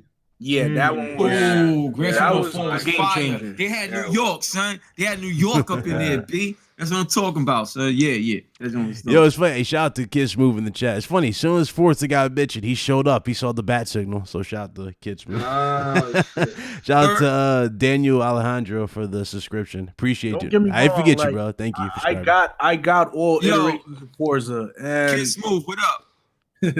Kid And- Smooth is monitoring us, making sure we don't break any laws. and I actually got a steering wheel, right? And I can tell you pretty much the differences between both games. That's from my experience. And the immersion from Gran Turismo is what captivates me to play the game more than Forza, especially online. Like online now, you have a lot of good tournaments that you can enter and race against people around the world. Right now, Gran Turismo Sport is so heavily influential to the FIA races that you have actual gamers that have gotten contracts, racing contracts with Nissan to race GT cars. Like that's crazy. That is crazy. That's something that I do love Forza Horizon though. I play it a lot on Forza Xbox Horizon, One S. bro. Forza Horizon on PC, because I wouldn't say on console. On PC looks freaking good. Even on console, that game looks good, bro. I did play it on Yeah. PC. I played Forza on the 4 on PC, but that was through Game Pass, and I unsubscribed. Long story. All right, man. That's a good ass topic. Anybody else want to add anything on the SSD before we move on to the second to last topic? Let me just close with this. Go ahead. SSD is not just about fast loading. It's about delivering an Yes, the open data. world in the most sewn together way possible. Because the problem with open world games of today is we can see the cracks. We can see sometimes where the fucking world joins sometimes because it hasn't loaded in yet. Breaks the Or immersion. the textures don't load in, or Yeah. the trees and the shadows aren't loading in, or they just appear in front of you and grass is just growing in front of you because the draw distance is lame. With SSD, that should be a thing of the past. No, Yep. you got it for So sure. just get ready, ladies and gentlemen. You're gonna enjoy gaming. And it's All gonna right, be more guys, we're getting personal. to the moment of truth while we're here. But this one right here just actually fell on my lap. Shout out to the finest that he sent this to me. Shout out to him. This is from Game Rant. God of War 2 could possibly be shown at the PlayStation 5 reveal in February. Do y'all think this is there's any weight to this? No, I don't think so. I don't think so. You I don't think so either, bro. Nah, it's still too early, Showing man. up what date? What date? on the February PS5 reveal or PS5 reveal event. So yeah, I think they're gonna do something in February, Like a but trailer. whether it's the 5th or the 7th or the 12th or the 29th, who knows? Okay. Damn, okay. that would be crazy, but I highly doubt we're gonna see anything, because even Cory Balrog himself has been very quiet with everything that he has been for the project. He said that in a couple of few weeks we're gonna get a reveal, and then he took his tweet down because he got in did. trouble. Yeah, he definitely did. Then PlayStation had it's time to play, and then they removed it. Then he put that Oh, cryptid. It was like a man. cryptid tweet, right, in his bio, something like that. I could see Or it. we could get something, or we could get another different game from them and have God of War 2 being announced on a later date. Who knows? No, we're gonna get something in February, man. I mean, I can see maybe like a. It's like, coming I out in can't see too October, much, bro. apparently. How long do you think they can wait? Yeah. God of War 2 is not. If you know Corey, like you watch the document, he was reluctant to even show the E3 trailer. Like he was so, he wants it to be perfect. If Yeah. he's just I don't think he's watching, like, involved in the new God of War, though. I think Yeah. he's working on something else. I think someone else is producing That sci-fi that. game that got canceled. I think that's what he's working on now. I think they got a new lead for the next God of War. Someone who worked under him, so they probably know his work, Yeah. his ideas. Okay. That would be telling. All right. So the last topic, and Mr. Hip Hop Gamer, I'm gonna need you to take the floor for this one. But Sony acquiring Kojima Productions. Now it's funny because Mr. Foxy Games UK, and shout out to him. I always gotta give the man credit. I gotta give credit to where it's due. He said on the last episode of the RGT podcast, for those of you that watched it and those of you that joined us live, what did he say, Carlos? Expect an announcement. Expect something, an announcement in the next couple of weeks, and it's gonna be something that you will never guess. And So- guess what? The Fox is on the spot. There you Actually, go. 3 studios, not There's one. three. It's three, but yeah. But he said No, expect the an rumor announcement. is 3 studios. I only know about 2 studios, but there's a rumor out there that there's a 3rd studio. I wonder who could that be, Fox. I wonder who could that be. Yeah, so let's get into it, B. So That's good. You have the floor, my brother. Take it away. yeah, so let's get into it. So the first thing is on my end, I'll start from there. My end, right? There's 3 different people that I spoke with regarding this. Obviously, I can't drop names, like you know that, you know what I'm saying? Yeah, we get But- it. Dog. But one person that I spoke with, and this was real impactful to me, but it didn't make me jump off the cliff yet, but it was real impactful. So when I was at E3, and this was last year, last year's E3 and stuff like that. Put like this, you know how Death Stranding is published by Sony on PlayStation 4, but it's also published by 505 Games for PC? Mm-hmm. Yeah. Okay, so I was having conversations about that, right? At E3, and somebody said something that was very interesting to me, and they was like, you know, for that to happen and the game not come to Xbox, that's kind of weird, because they understand the PlayStation portion, because you know Sony has that. But for it to be published by a different publisher for PC and not go to Xbox so it could get the maximum, you know, opportunity of return, that right there is interesting. That's pretty suspect. I said, okay, all right. So then, continuing the conversation, I was like, so let me ask you this then. When you look at, you know, Capcom, because this is something that I said in the beginning of my video, and I was like, when you look at Capcom, you know, the reason why Street Fighter 5 came out is because Sony, you know, had input and investments in that. So it was only on PlayStation and PC, even though that's, to my knowledge, still published by Capcom, but Sony just helped out so it could stay on PlayStation only for a console exclusive, you know, when it comes to that. The marketing. They paid for the marketing. you know, the market exactly and stuff like that, and it stays on that system, but you will never see it on Xbox. And then that's when Adam Boyce came out and confirmed that you will never see Street Fighter 5 on, you know, like Xbox and stuff like that because of the deal that they had in place.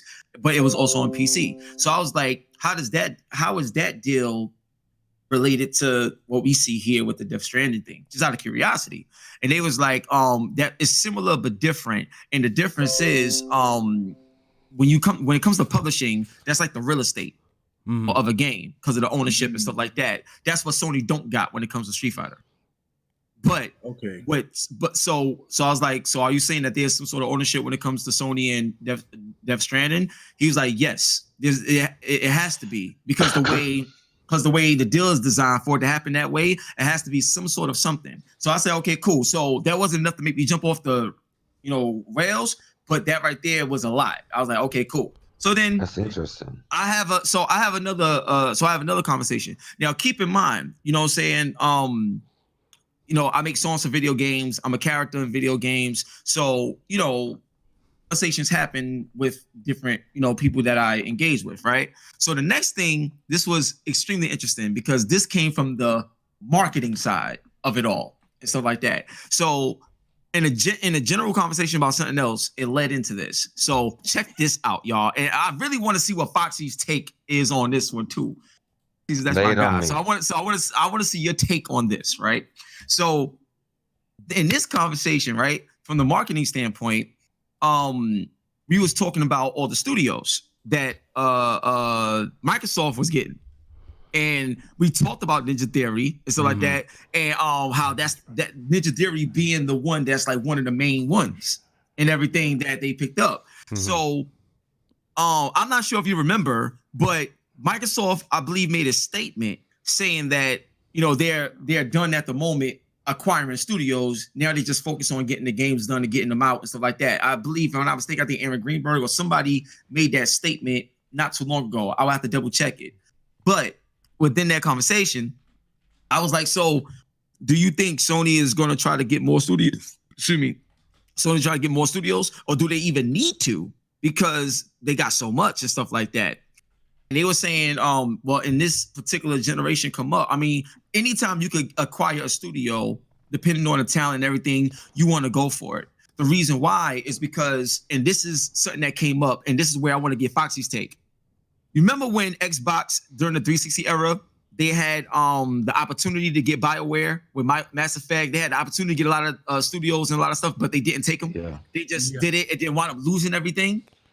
This is the exact same thing that came up. Like, so from a marketing standpoint, it's like you don't want to have an opportunity where you could lose anything. And seeing what Microsoft is doing, we have to make sure we allocate for a lot of things as well on our side. So, see, before I go on, what are your thoughts on like studio acquisitions? Is it wise for a studio to be acquired and lose their independence? Or depending on the situation, is it smarter to have that cushion or that backing to be able to survive, to keep doing what you love to do? Okay, well, it depends. Two things. If a studio is stagnated in its ambition because of a lack of finances, and because of a lack of finances, being that we're on the cusp of a new generation, a lot of studios go bust around this time anyway. They don't make it to the next gen. Every new gen, studios close. So if it helps them by losing their independence to get financial stability, yes, but only if it fits the profile of the purchaser. So Sony's into a lot of single player narrative driven games. So it makes sense to go for studios that do that. And also go for studios that sort of cover your bases. Like Sony does have a few holes like multiplayer. So it makes sense to get a studio or two that strong in the multiplayer area, right? So I feel like it's a smart move only if it fits those two criterias. Other than that, I think it's better for if a studio is like financially sufficient, then there's no need to be purchased. All right. Okay. Thank you. Now let's get it in. So now this part right here is when I was like, the antennas is going up. So, this is public knowledge already, but it was also discussed in the conversation. So Konami, if you look at my video, you see me talking to Kojima in the top left corner in the video and stuff like that, right? So one of my good friends that helped me set all that stuff up, he left Konami around the same time Kojima left and all that other stuff in 2015.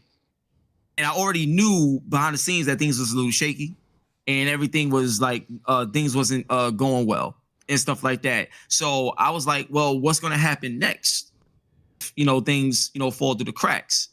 And he was like, he wasn't sure, but because he had to worry about himself.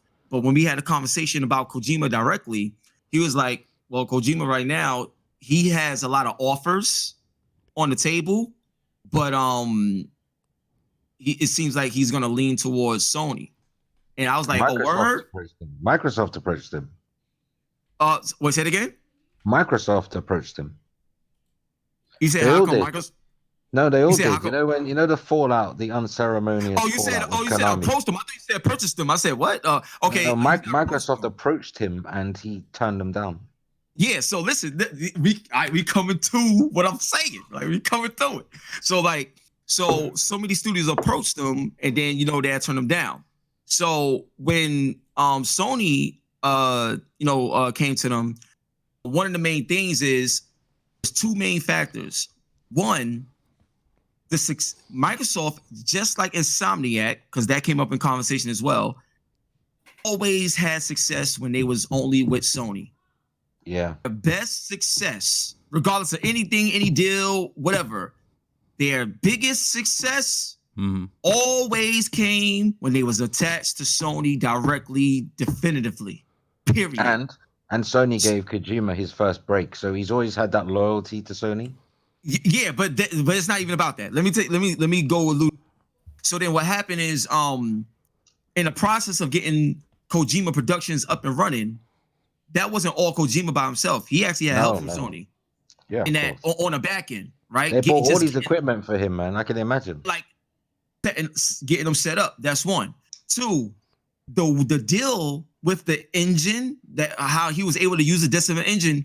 Not only that, he helped build and add more to it, which will also affect the other games that they're making, which is something that never has happened. And the way they did that, there was no contract, there was no nothing involved at the point of Sony giving them everything that they wanted him to have before they even had anything signed from a partnership standpoint, right? So to Kojima, that was the biggest sign of like, yo, I never experienced this in my 25 years, 30 years of gaming. Trust and reputation. Yeah, it was different. so then now I'm still on the marketing conversation I was having. So this is one thing that made me realize like, yo, it's about to go down. And then the next thing I'm gonna tell you is like how it happened. So the next thing in the marketing thing is that PT came out and the Silent Hill stuff was revealed and everything like that. On the back end, because there were surveys about this too, but on the back end, a discussion was created and they looked at Sony's portfolio from an exclusive standpoint and they was looking at what they was missing. You see what you said earlier about Sony not having like their own version of a Destiny or their own version of this, own version of that? Yeah. And everything. All of a sudden you see Godfall, PlayStation 5 PC. That's very interesting, right? Yeah. You see that how they setting it off with that. You notice that, right? Second party partnership. And then all of a sudden a horror game, exclusive, a new IP specifically for them. Fighting game. They ain't make it internally, but they got down with Capcom to get. They're covering all their holes. Exactly. They're covering all their bases. Plugging the holes. Yes. That's what they call it.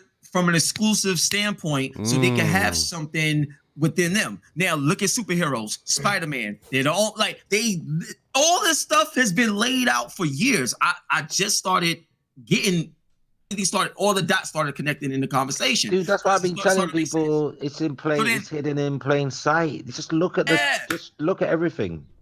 So now let me come now. The next conversation that I had with the last and final source And this is from one of the biggest publishers in the world. You know what I'm saying? I'll just leave it like that. But in this conversation, this is when it hit me. I was like, yo. So I was like, yo, let me ask you a question. When we was having this conversation, when it comes to, you know, like a company getting acquired, the same question that I just asked you, Foxy, I asked them. And they were saying, yo, let me break it down like this. A company that gets acquired but can maintain 100% creative control and they're able to take risk and do what they want to do and the fit is right, they're going to be acquired. Period. Because in the business that we're in a creative business. Right. So a lot of things is hit or miss.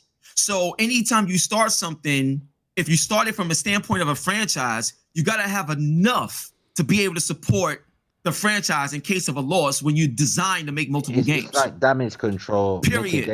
mitigating risks. Bro. Yeah. You don't know how much we've been talking about this, bro. And people seem to like, oh, but you're just damage controlling for.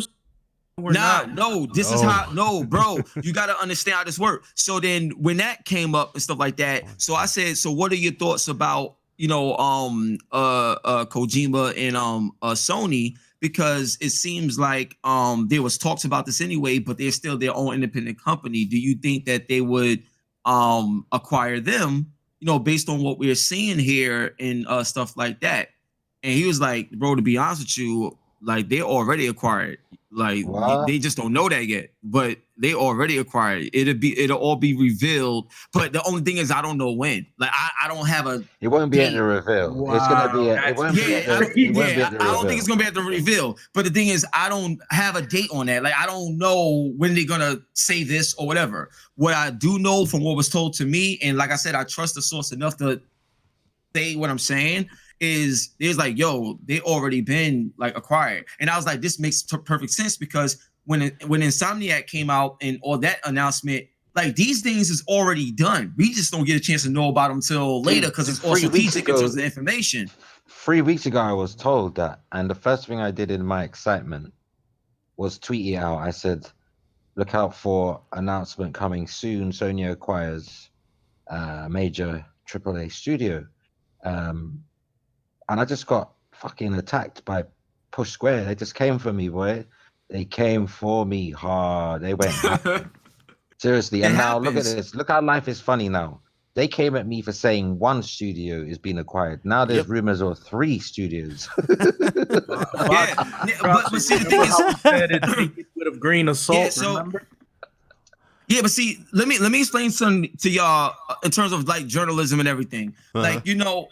The way I operate is, you know, I don't care about what other people think. I'm always going to stand by what I say and put out on the line. What people got to understand is, like, I've been right about a lot of stuff, and I've been right about some of the biggest things that we are experiencing in the industry today. For example, I was the one that broke the story on Final Fantasy VII Remake back on the N4G days where people was like laughing at me, thought I was joking. That was a fact. I remember that. People really hated you for that, bro. Yeah. I was the person that told people that Halo 1 HD would be remade, which created an entire generation of remakes and remasters. And then that's when I said that remasters is going out the way because remakes is coming. That's why the patent that you see with the backwards compatibility allows, what it does is it allows you to bypass by spoofing the clock. And I learned a lot about this too, just from having the emulators as well, understanding how it works. But you know, with all the conversations and everything that I had, the way I broke down the whole backwards compatibility, how that all that stuff came about in terms of the information that I was able to get, is different when people talk about things or say what if or say with a grain of salt or grain of salt or whatever, as opposed to somebody coming out saying, yo, this is what's happening.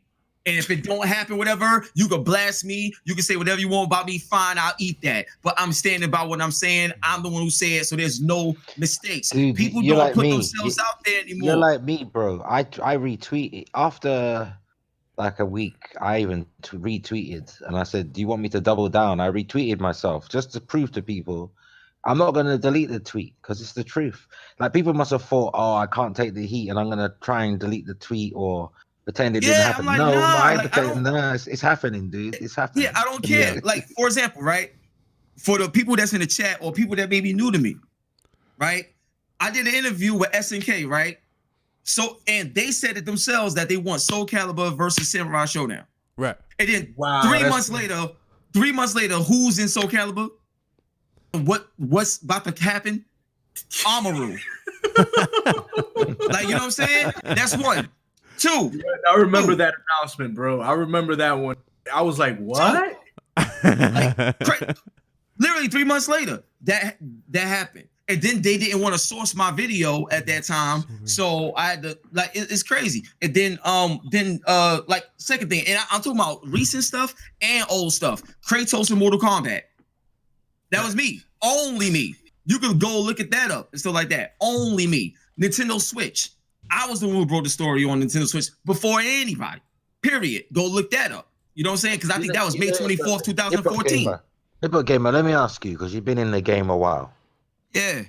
Do you sometimes feel like for all your efforts of sharing information with people, the information that you can share, because we have to protect where it's coming from. Can't. Yeah, because not only will you screw up yeah. your channel, you also screw up your reputation and your relationship with that person, and they will Absolutely. never deal with you again. And then Absolutely. it's like for the sake of what? To placate people who keep asking you what's going on. But because you've been in the game so long, right? Here's the question. Do you ever feel like you'll put something out there so far ahead of everyone that by the time everyone's caught up to it, you don't get the credit, it goes to someone else? It happens all the time. Yo, let me tell you, it happens all the time. I'm gonna tell y'all a true story, right? So this is, I think, in 2012, I think.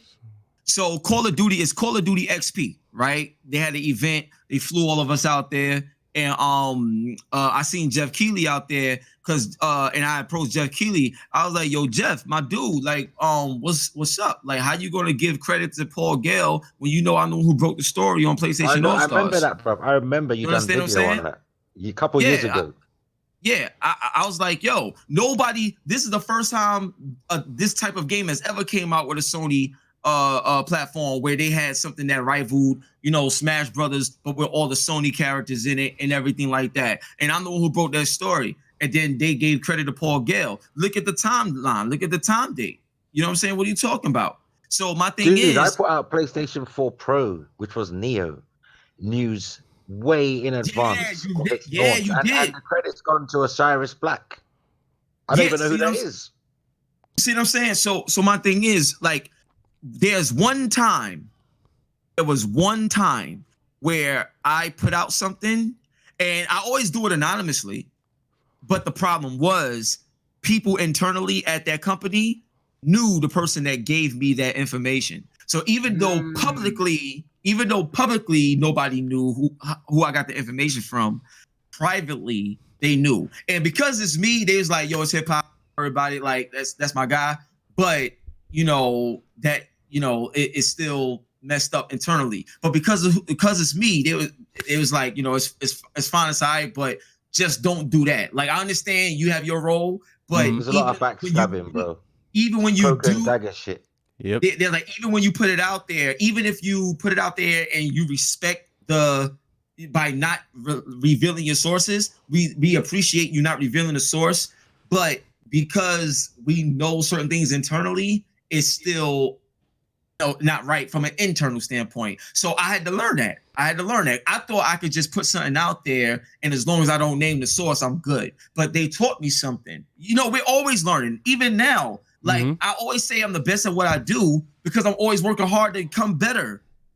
Like, you know what I'm saying? Like, my passion, my love for it. That's how I operate. So I don't care if somebody be like, oh, see, you was wrong.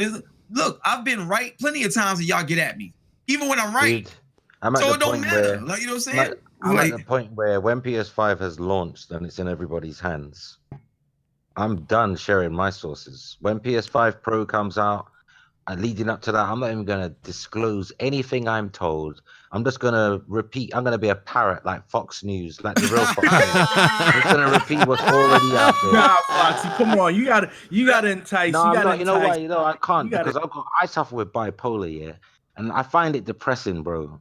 And I'm not going to put like I'm going to make sure my health is my mental health comes first. Okay. Sure.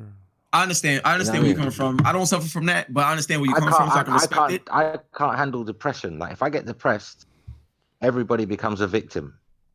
I understand, and I All respect right, so that. I Foxy, respect that. we gonna take a trip to the Dominican Republic if you need some anti. No, but seriously, if I'm vulnerable, everybody's vulnerable. That's why I can't get depressed.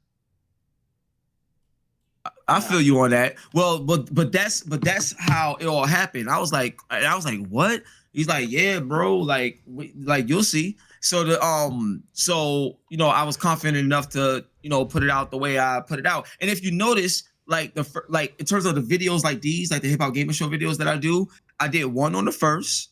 I did one on the second, talking about Street Fighter 6, because Street Fighter 6 is supposed to have 2v2 and 3v3 to support bigger investments in esports and support the Street Fighter League that they created. That is a 3-on-3, kind of like how Street Fighter Cross Tekken is with the 2v2. You'll see that come back in Street Fighter 6, and this is from what I told. And then the next video was yesterday, with the acquisition. So just keep in mind, I don't put out a video every day just grabbing for straws at any type of news. Like, yeah, exactly. Come on, like people be going crazy with this sometimes. It's like it's almost laughable.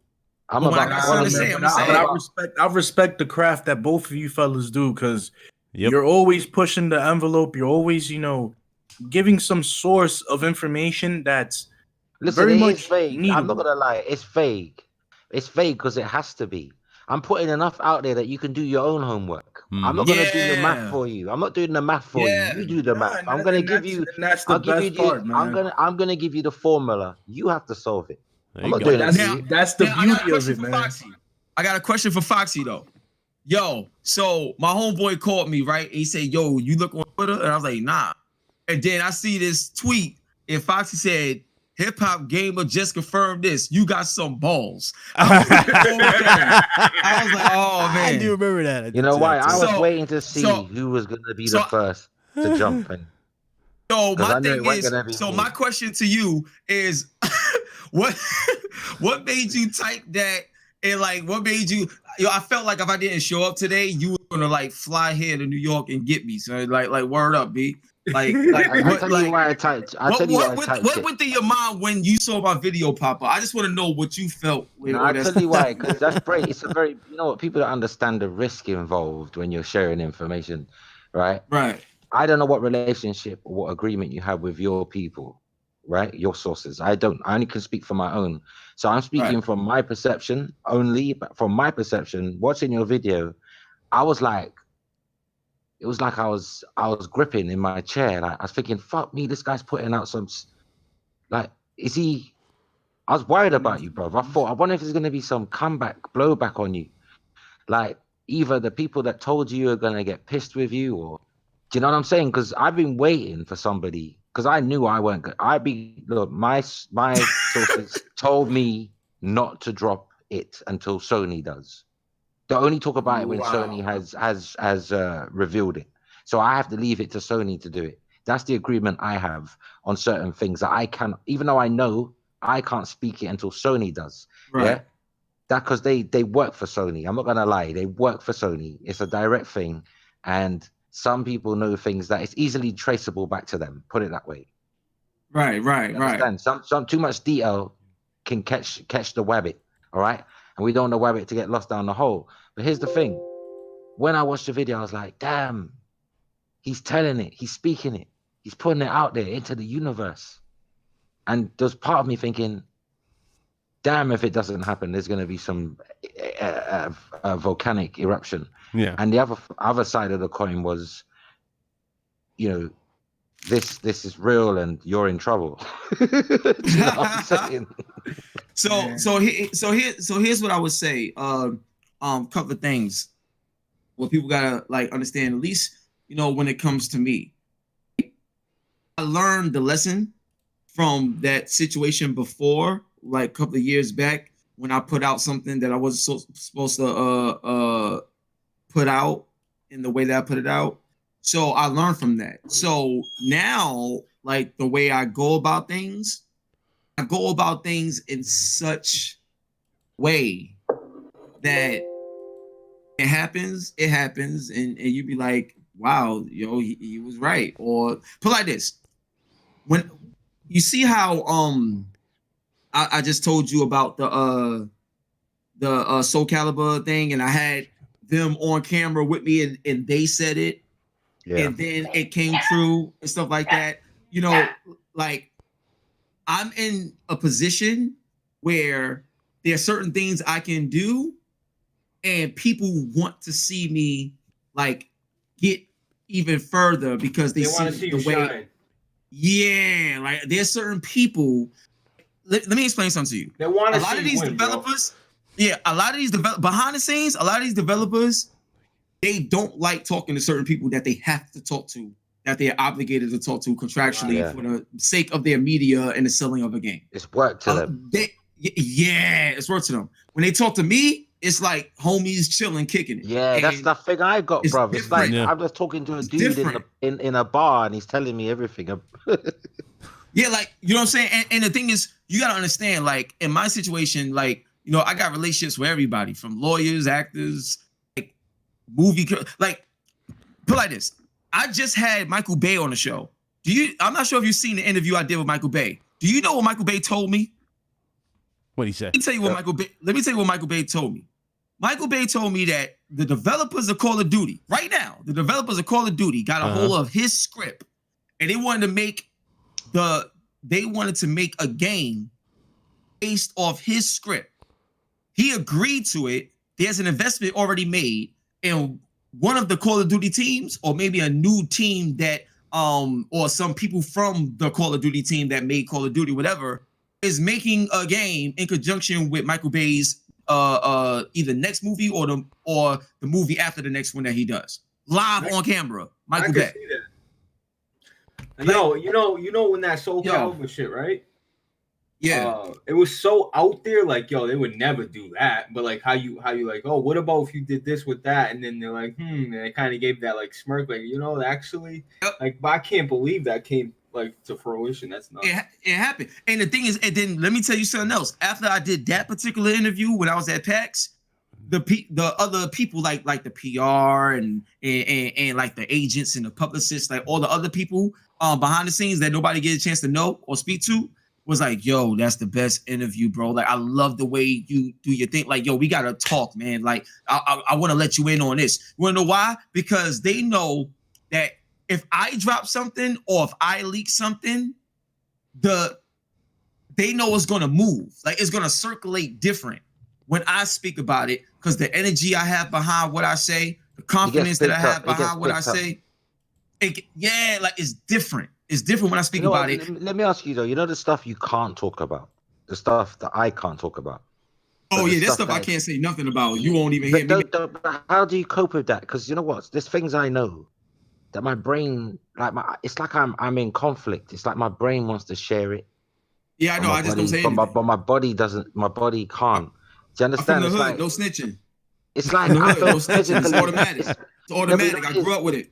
It's like I feel physically ill though. It's like it's knowing something so exciting. Yo, like, you know what? It takes its toll on me, man. It's like it drains me of my elixir, my life force. Yo, I'm gonna tell you something right now. David Jaffe told me this. David Jaffe, that's my bro. That's my brother for life. I love David. David told me, like, this is what you do to deal with that. Lie to everybody as if it's the truth. Like, he said, lie. Like, lie. Everybody asks you, lie. Nope. I ain't do nothing. I don't nothing. I ain't say I don't nothing. Don't talk to me about it. I don't know nothing. Like eliminate it from all conversation, period. I'm telling you, because no, I haven't got a problem not telling people. It's the keeping it to myself though. It has a physical effect on me.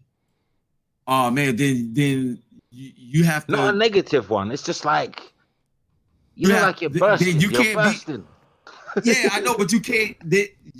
Yo, bro. Then you shouldn't get the information. Then, like, you got cause you know what it's like. Excitement, bro. It's excitement. It's like I know what's coming. It's like I know what. It's like if I went to the store and I got something for my son, and I know he's been dying for this, and I know he got it, but he don't know he got it, and I know he got it. And It's in like my mind, I'm like, feeling. It's that feeling. I can't It's like wait. you can't wait for him to find out. It's like, I can't wait for people to finally know what I know. Yeah, because then we could talk about it openly. And everything is fun and I want to again. see people's reaction. I want to see the tweets. I want to see the pictures they post up, the images. I want to see all the vibe, the energy, bro. It's the energy I live for, man. I live for good energy, positive energy. Yeah, Hey, man. yo, I want 200%. Yo. Look, I got Razer products, right? This is way off guard. And so I'll throw all this Razer shit out the window. I'll start screaming Logitech too. What up? Oh, well, you rock with Logitech? No, I rock with Razer, but I'll throw this shit out the window real quick, dog. Oh, nah, it's just cool. I'm glad you got with Logitech, bro. They treat. Oh man. Yeah, look, well, one thing about Logitech, I'm gonna tell you, and this is the, honest to God's truth, man. Logitech as people is some of the most incredible, impactful people for someone's life that you will ever encounter in the business. Period. I'm gonna tell you why. So I'm not sure if you noticed, but I have a program called Gaming and Guidance, and it was started in conjunction with Logitech. So my man Ujesh, he got 2 daughters, and they went to go play games online, and it was real toxic, and it was treated very bad. Racism, you name it, all of that, right? And he was like, look, we sell mouse, keyboards, headsets, all these things all day. We make millions of dollars, billion-dollar company. I want to do something that means more than just what we sell. So we had a sit-down conversation, man. And he was like, yo, I want to impact the community. I want to make a change. I want to do something. And I was like, bet, we could come up with this Gaming and Guidance and all this other stuff. So now, currently right now, man, every month I go to different schools. Kids, 4th grade, 5th grade, 6th grade, high school, you name it, college, whatever. They let you near schools? I'm only joking. Yeah. So I go to the schools, man, and right now I even have a partnership with the NYPD where we got cops in the community coming together to build better relationships, talk about bullying, eliminate the toxicity, all of that other stuff, where we have a tournament in the beginning, and then we have a panel discussion at the end, and this is all during a school assembly once a month. And also I'm in college teaching courses about gaming and guidance and stuff like that now. Awesome. You understand what I'm saying? All powered by Logitech. Logitech is a different type of company. That's why they winning on all levels, man. Bro, it's different. Do you know the best thing about what you just said? The whole thing, one word covers it all. It's empowerment. Yes, empowerment, man. And I love it, man. I've never been with a company that's that huge, yet that human. Because you can lose yourself easily with the money. It's good for their PR as well. It works both ways, though. It's good for their PR as well. Of course. Yeah, of course. But like, for example, I was on Fox 5 News and Channel 12 News, right? And I gave my man Matthew Muniz the Xbox adaptive controller. Now think about it. This guy, he's 26 years old. He's in a wheelchair. He lost his right hand due to SMA type 2 or muscular dystrophy. That's a huge bitch. And are there? Hello? Yeah. Quiet. So what happened is, he's a hardcore gamer and he lost his right hand. That's crazy. He's in a wheelchair because he has SMA type 2. So like, it was the first time he smiled in 2 years. This is what his father told me. The first time he smiled in 2 years when I presented him with the Xbox adaptive controller. And now Logitech made the Xbox adaptive kit. So now we're going to have a better way to even help him out even more and other people.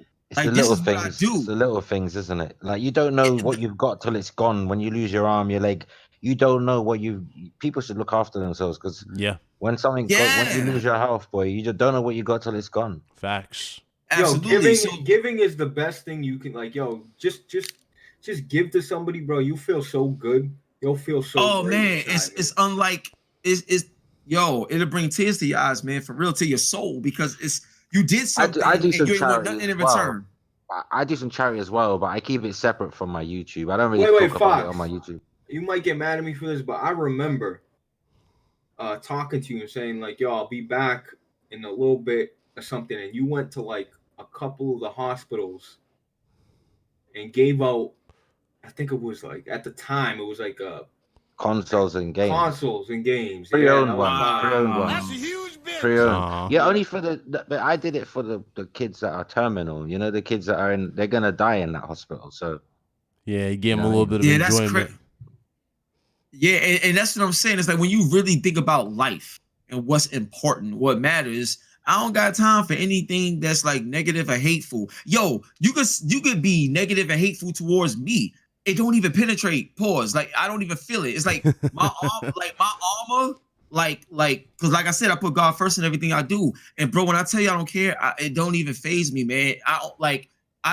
Yo, you know how many comments I get where people be trying to talk trash and I show love to them and they be like, oh, bro, like I just wanted to talk to you. Like, but they'll use being negative as a way to get my attention. But in reality, they really a fan. Like they really want to just talk and Yeah, a chop lot it of people up. do that to get under your skin. Like, to they get do that your all the attention. time. I'm like, Yeah. here's the Like, thing. all you have to do is say what's up. Like, Exactly. like Hip it's hop crazy. games. Yo, what's up, Can man? I, How you can doing? can I be an asshole? Yeah, but Yeah. essentially, deep down, I'm a good person, though. Yeah. You know what? Yo, you know what? I'll tell you, this is the realest shit you're ever gonna hear, bro. Motherfuckers will follow you just to hate you. Exactly.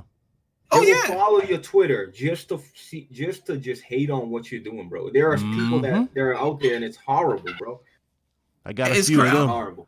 I don't even want to mention names. I got a few. It's great. Now something else I want to mention to y'all. This is very important, right? Now you see, you see how on January 1st, I put out the information regarding backwards compatibility and everything like that, right? Normally, a story that goes that big, if it wasn't true or had some truth to it, it would have been debunked already by certain people in a position of power. Yeah, there would have tweet gone out and saying we have no plans, Like just to shut you down. They were quick. They were quick on the PSP. But when Remember you're the telling PSP the truth, rumors? you don't worry about They were those quick. things. Yeah. I don't worry about Push Square. I don't worry about people saying, this guy's full of it. I'm talking about the official companies of Yeah. You know what I mean? Yeah. I've been contacted. I'm not gonna say who, not Sony. I've been contacted by a company before, like a year ago, via email, politely asking me not to refer to their product in such a way. And I respected that and I stopped doing it. Yeah. They didn't strike my video. Add to that. Yeah, now I want to add something to that. There has been, in my case, an exception. I'll give you an example of what I mean. So a few years ago, I told everybody that Insomniac was going multi-platform. Mm-hmm. I'm not sure if y'all remember this, but this was on N4G as well. And I was like, Insomniac is going on multi-platforms. People I was came first after one. People came after me, but not only did people come after me, Insomniac themselves made a post or a tweet, saying something. I think it was Insomniac. Yeah, either Insomniac or Bungie. I think it was Insomniac too. But Insomniac had said something to kind of like try to debunk what I was saying, and I was like, okay, so now it's me versus them because I didn't back down. 4 or 5 months later, EA becomes the publisher of Insomniac, and Fuse is coming to PlayStation and Xbox. And when that happened, everybody looked at me like, how though? It was. I was surprised they remembered, because after that period of time, they normally you don't get any. No one says, "Oh, you were right." No one says it. Well, I've never had that. Yeah.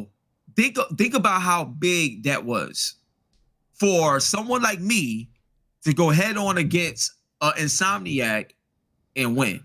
They're my favorite. Think about that for a second. They're my favorite studio. I mean, so Insomniac and Naughty Dog. I love Insomniac.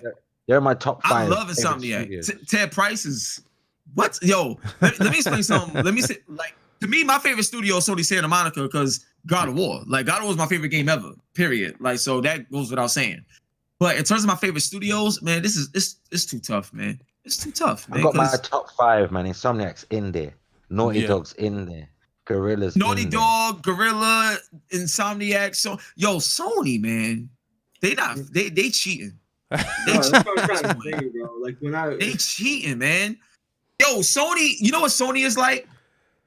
So I'm not sure if y'all saw the starting five for the Western Conference lineup on the NBA, but the starting five is LeBron James, Kawhi Leonard, Anthony Davis, James Harden, and Luka Doncic is the starting five.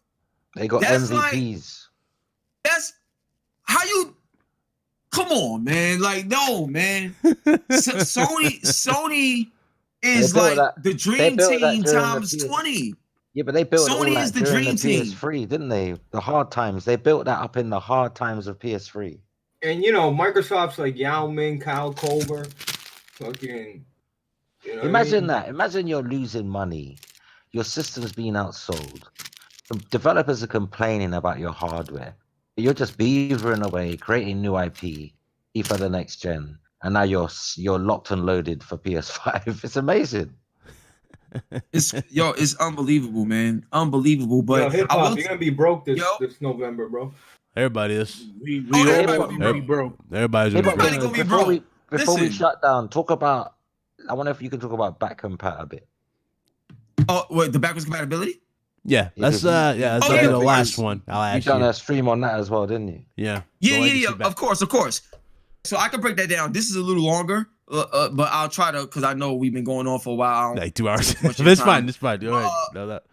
But all right. So to break down that one. So pretend you're Don Lemon. What did you just say? Pretend you're Don Lemon. Condense it.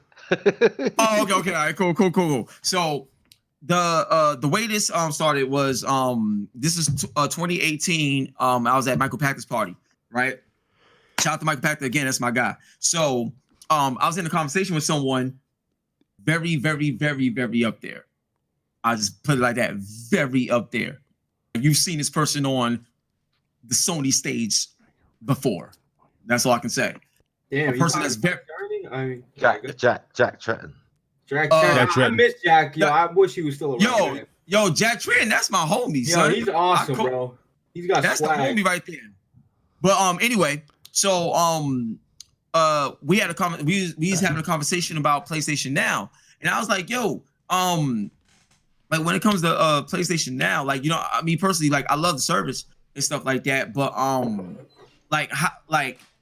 how what's the plan? Like like going forward, because it seems like it's like kind of like stale right now. Like it's not really making any moves. Y'all don't even talk about it as much, anything like that. Like what's the deal? Low profile. Yeah, like what's going on with PlayStation Now? So then when we was talking, they was like, well, there's a lot of plans, for PlayStation Now in the future. It's like that. What you see right now is just a phase. What we got coming in the future is going to be real huge. I was like, all right, cool. So let me ask you this. You could download PS4 games. You can even download some PS2 games, but we can't download PS3 games. Like that's whack, because that was one of the most of the games on there is PS3, and you can't even download those to use them natively. So it's like, will that change and stuff like that? And this is when things got interesting. It was like, we got something in the works to make sure everybody can enjoy the classics and stuff that they love with PlayStation and stuff like that. And I was like, oh, we're okay, all right. So I couldn't get any more information out of the situation, but when that person said that, it immediately made me think about the PS4 reveal. So if you remember in the PS4 reveal when David Perry took the stage, he talked about, he said this verbatim. He said that Sony has greenlit, fully invested in PlayStation 1, PlayStation 2, PlayStation 3, and PlayStation 4, able to be an ecosystem where you can have a device and experience all the generations that you love in one box. Like that's the ultimate goal, and it's fully greenlit, fully invested. Do you know? I was like, just to piggyback on what you just said, I heard a little birdie told me that they've been working on experimenting with back compat since 2014. Oh, I love you, Foxy. Now let's get back into it. Let's get back into it. So when that happened, I was like, yo, this is and stuff like that. Okay, but obviously that's not gonna make me jump off the handle and stuff like that, right? So then this next situation that I had, this right here, almost jumped off the end like on this one, because this how like it was weird, but it was amazing how it was broken down. So I had a conversation because when I started using the emulators on PC and learning more about how all this stuff worked, I was going crazy. I was playing, PlayStation 2 with like 4K graphics, custom resolution on a PCS XX. I'm like, this is crazy. I was losing my mind. I was like, we gotta have it. So I had a conversation with a friend of mine, and I was like, let me ask you this, right? Like, the business of like, all the games, because we was talking about God of War. We was talking about God of War, and God of War 3 got remastered for PS4, but it really wasn't a remaster. It wasn't really that much different from the PSD version. It was like 1080p remix. It was like more like a waste of money, like, you know what I'm saying, to get that. So we was having that conversation, right? And I was like, like, what are your thoughts on like remasters going forward? Because a lot of the remasters that's been coming out, they seem more like money grabs as opposed to actual remasters taking advantage of stuff. It seems like they can't really do much more, and sales and everything has been dwindling. It wasn't like in the beginning when they was doing it with the Halo HD remakes and all this other stuff, and you actually saw significant differences. That kind of started weighing stale. So so that's when we got to the conversation of remakes, and they was telling me like, remasters is pretty much like a thing in the past. You're not gonna really see those anymore. Remakes is what everybody's investing in. Yeah. I was like, oh, this is crazy. I said this in my video too. It's like and then I was looking, I was like, oh shoot, Crash Bandicoot, Resident Evil, and then there's other remakes that's coming 3, that we don't even Dino know about. Crisis being talking about. Yeah. There's a lot of other stuff, but the thing is, they actually get more money on the remakes than they did the remasters, because the impact is bigger and the difference is more significant, that people would buy into this and it doesn't even cost as much to do because it's already kind of preset already. Do you know anything about the algorithms they're using? Like PS1, PS2 games. I don't know about PS3, but certainly PS1 and PS2 games. Apparently, they can just overlay graphics on top of the original graphics and just bring it back up to date. Add ray tracing, 4K support, everything. It's done with algorithms. So here's my next thing. So I had a conversation with somebody else from NVIDIA. That's all I can say. But from NVIDIA, had an incredible conversation. So I'm up here, where we got shown demonstrations of, like ray tracing, how it works and stuff like that. But then I had a few conversations, off camera, talking with some people about bringing old games back to life. And NVIDIA is all about that too. And I was like, so I mean, I know they can only do it with games that's open source, but other games and stuff like that, the company would have to allow them to do it because of the licenses and all this, all this other stuff that you have to go through business wise.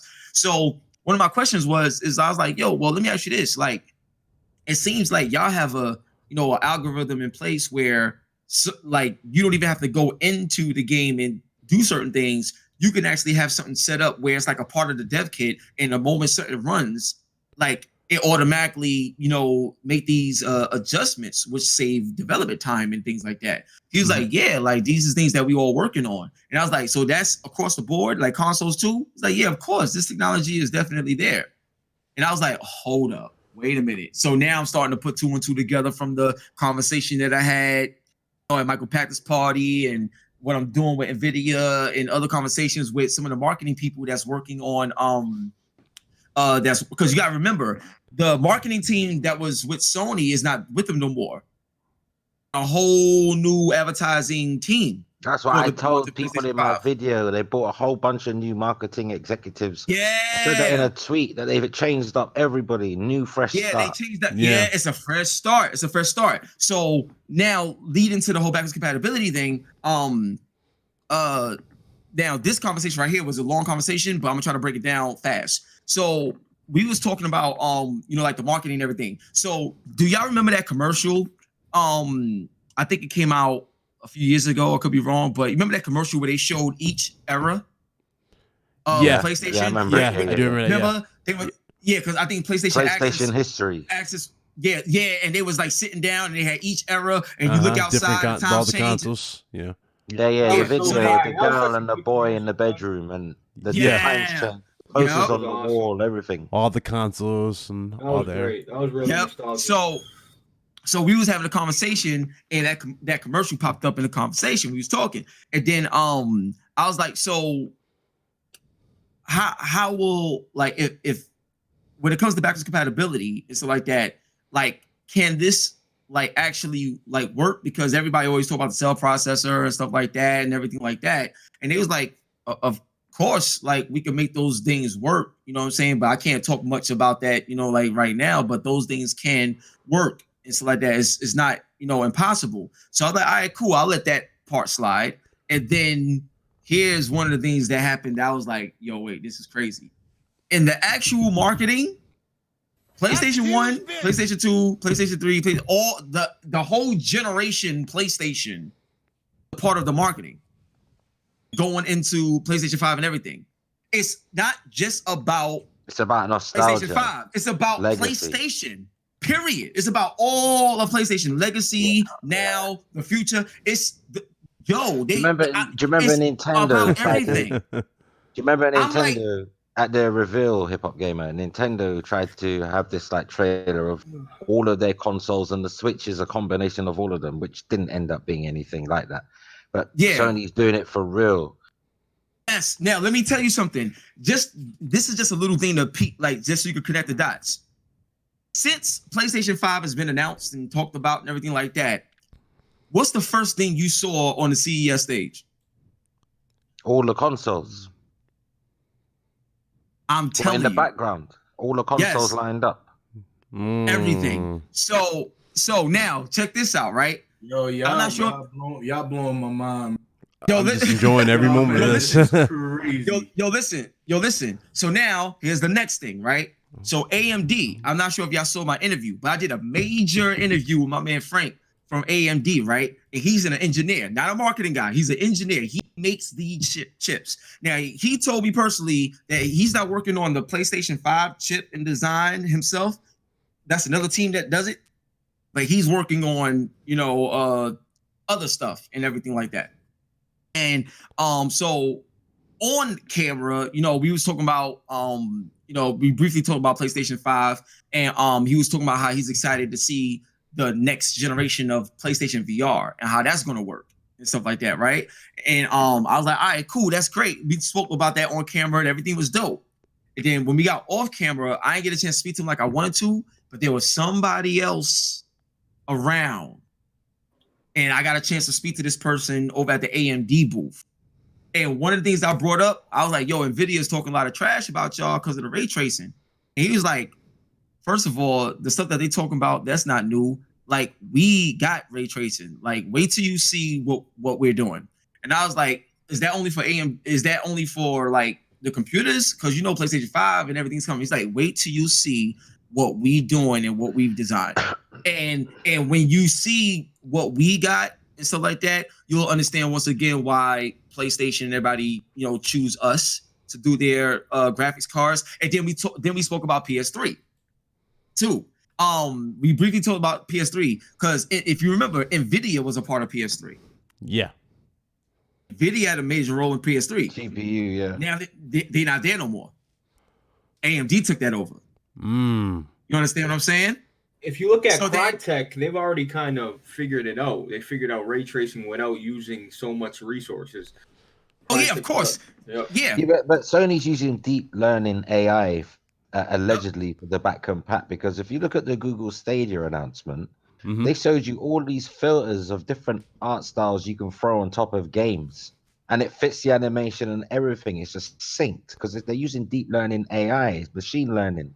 It's just following where all of the geometry is and overlaying graphics on top and ray It's a tracing. reshader. Yep. Yeah. So check this out. You got to hear this part. So when I was on the AMD, one of the things that was I had mentioned to them was the like just playing like like the old games, because one of the things that Nvidia has showed us was how they can make old games new again, stuff like that. So I was like, and they was talking as if that could happen not just on PC but on consoles as well. I know in my experience with the emulators you could do it, but can you actually do it like legitimately like do that?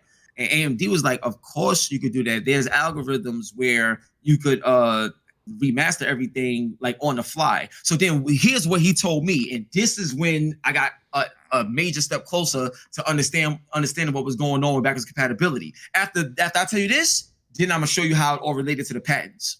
So, and he told me that like, yo, if you look at PlayStation 4 and PlayStation 4 Pro and stuff like that, you see how you got the super sampling if you're on a 1080p screen, or how you got the boost mode and stuff like that. That stuff is not game by game basis. That's based off the system itself. So as long as it's turned on, it affects anything that runs on it. System level. Yeah, I was like, oh, because it's just like how Xbox Live was. Xbox Live was system. It was built in the SDK of the system. Whereas PlayStation, they had to do a game by game basis to make sure their online was right. That's why Xbox Live destroyed them, because it was naturally a part of the system. You know what I'm saying? Yeah. It was already implemented. So it was developed with that in mind. And I was like, yo, this is crazy. So when he said all of that, I was like, oh, that's crazy. Because if they could do it naturally, just like that, that's the game changer. So then I went to the patents, and anything I was like, you tack on is it never worked as good as it being built in. Yeah, Foxy, you know what it is, man. So what happened is I'm looking at all these patents based off the information I've been getting everywhere. And I was like, yo, like this is crazy when I look at all these patents and all this other stuff. And even in the patents, before I even saw it, it even spoke about the ability to remaster on the fly, all these days, all these algorithms. Literally what I was being told, I was seeing in a patent. But I know patents doesn't guarantee that it's going to happen. So yeah. What I did, because I talked to a lot of people that patent things and lawyers and stuff like that, right? So they said a patent is one thing. A granted patent is another.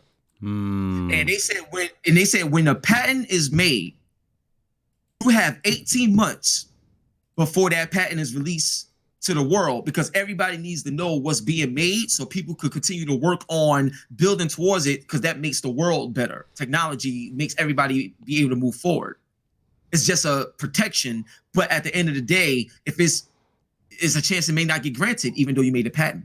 But if your patent, listen, if your patent gets granted within the 18 months, then you could choose to withhold release of the patent. So then when it does get released, it's already on the cusp of release, so that nobody could utilize it. And also it's exclusive to you for 20 years. Nobody could make that, nobody could duplicate it or use it or whatever, because you got to understand, this is something that was invented. When I was looking at those patents, this is something that was invented specifically for this. It wasn't like they was using something that was already done and trying to modify it. No, this was invented, created. Mark Sardi and David it's Thompson, like variable like rate that. shading, isn't it? Microsoft got a patent on their version of it. Yeah, like it's crazy. So the thing is, just revealed that it was granted January 14th. Like, yo, it's going down, bro. It's going down, son. The things with patents, though, right? People think patents mean it's going to be a reality. Patent only proves that the technology exists. It doesn't mean it's going to become a product. Mm-hmm. Yeah, and the thing is, when a patent is granted, that means you have the ability to create it, make it, use it, do it. Just right, like, get into the hardware, refine it. Yeah, exactly. If it's not granted, and it's just information that exists, but you can't do nothing with it. It has to be granted. Right. Yes, it has to be granted. Jack in the comments said, Foxy, did you not say PS5 can chop games in little pieces? Yeah, I said that years ago, and guess what? They just come out and said that that's what you can do with the SSD. Download bits that you want. Didn't I say that? You can split the game in half. You can prioritize. Didn't I say what you can want. take bits that you want? It's all modular now. You can grab bits that you want. I said that ages ago. And now they Yep. just come out of it and said it. So Yep. people want to say I chat rubbish. Carry on, please. Haters I gonna love hate, it, man. So, Haters gonna hate. you know that. So then, so now that I got all this information in terms of doing the research and pairing it with all the information that I was getting, I was like, yo, this is about to be crazy. Like, this is insane. So the final blow to all of this, that maybe say, all right, cool, this is actually happening, was there was a marketing, I wouldn't say a marketing, like meeting and stuff like that, but a friend of mine that works in marketing, not just for Sony, but for a lot of companies and stuff like that to help them out. We was having a conversation about not just the patents, but we was talking about the impact that this would make if PlayStation 1, PlayStation 2, PlayStation 3, like, all these other things was, in one box. And this is it. This is it right here. He's like, yo, look, I'm gonna tell you right now, bro, like, PlayStation, like, one of their main goals in this whole development process that Mark Cerny was focused on is how can we make the how can we make the system even easier than the PS4 to develop for, to get games up and running. That's one. That's another reason why Kojima got involved, because Kojima was extremely surprised at how fast and how easy it was to get games up and running on that Decima engine. That played another role too, but that's, like, we spoke about that stuff already. But anyway, on PS5, one of their main goals was to make sure they can make it even easier to develop for. That's one. They wanted to make sure that multitasking played a major role for the features that they're going to bring to the table to make the experience way better on console than they've ever experienced before. The SSD that they've been talking about was like, they had that. They had to have it. It was, Mark Cerny, like, from what I'm hearing, was like, this system ain't being done without having an SSD and all this other stuff involved from a development standpoint. Like, it's not gonna happen. That's how serious they took it. So that was that. And then the fourth thing was getting backwards compatibility right, specifically for the fans, because they felt that they owed it to the fans to make sure that not only they're prioritizing PS4 to make the shift to PS5 more easier in terms of transition, but they want to make sure you could take everything with you when you go. And the remastering thing, because of the remakes and everything like that, they wanted to make sure that there was a way to make the bring old games to life. And in order to do that, that's where all the patents and everything came from. They needed to invent something, because the response that Xbox got from backwards compatibility, and then Red Dead Redemption being 4K, and all this other stuff, like everything that they was doing, that played a major role. Because I'll tell you this, and everybody internally will tell you this, everybody, Sony always wanted to make sure they destroyed Microsoft. Like, since 2001, ever since Microsoft came in the game, Sony made sure that no matter what we do, we have to always be on top of Xbox. One of the reasons why is because Microsoft is a bigger company, they got more money, and in order for Sony to remain competitive against Microsoft, they have to have a stronghold in this division, because Microsoft is bigger than them in other divisions. Yo, bro, this is, I'm telling you. And then after that, that's when my man said, he's like, yeah, like, you'll be able to play all the generations on one box. It will be the ultimate PlayStation console, and this is like gonna be like the game changer. Nobody sees this coming. People shouldn't be surprised by this, because Sony's always traditionally had back compat like this. You know what I mean? They shouldn't be surprised. That's only PS3 was their problem console for. Yeah, that's the problem. You know They what I mean? wanted to be too unique with PS3. They used hardware that just wasn't available, technology that just wasn't. They created their own technology.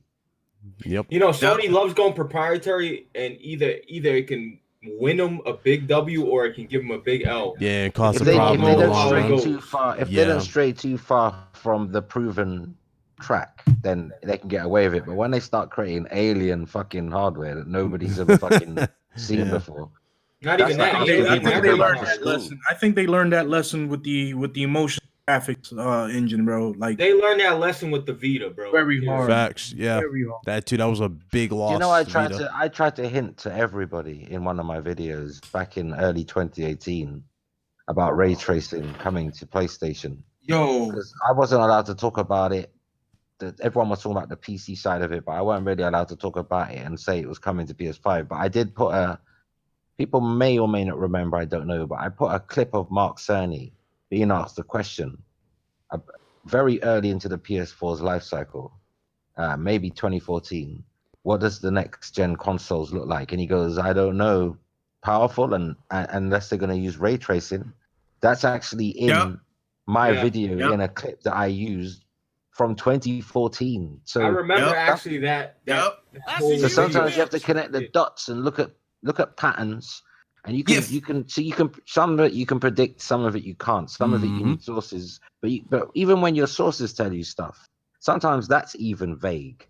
So when you relay it, you're actually saying it word for word because you're giving it as vague as you received it. You know, but I mean, Foxy, why would people be surprised about ray tracing on console? I mean, it's the next. Bro. Let me tell you something. When I started talking about ray tracing, every PC gamer came after me telling me consoles aren't going to have ray tracing. Are you mad? Do you know how much ray tracing costs? Everyone, even it kills performance. Yeah. But I just knew. I knew they was going to do ray tracing. Bro, because just because NVIDIA has ray tracing doesn't mean there's other ways to implement ray tracing. That's the problem. Yeah. You know, just like 10 teraflops of NVIDIA and 10 teraflops of AMD. And I always knew it was going to be chiplet design. I always knew there's going to have chips stacked on chips for PS5. I always knew. Chiplet design. So your sources is Pringles, bro. Wow, I figured it out. Ladies and gentlemen, everything came full circle. You guys heard it live. I said they're going to have a separate chip that's going to require its own little fan, it's going to have its own cooling somehow, because that's going to deal with offloading work from the GPU. Yeah, I said that a long time ago, and now we're hearing, we can't find ray tracing in PS5's GPU online. I wonder why. Yep.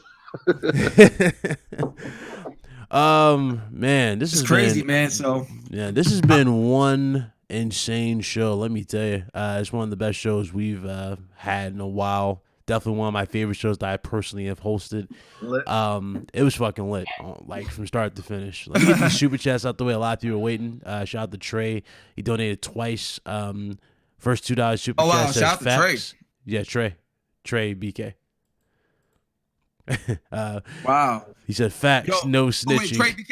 Oh, word, yo, my dude Trey. Yo, much love for that, son. Word up, kid. He said facts. That one was dedicated to you. He said facts, no snitching. The first one he said. What would Digital Foundry say about this show? Digital Foundry would say it was revelatory.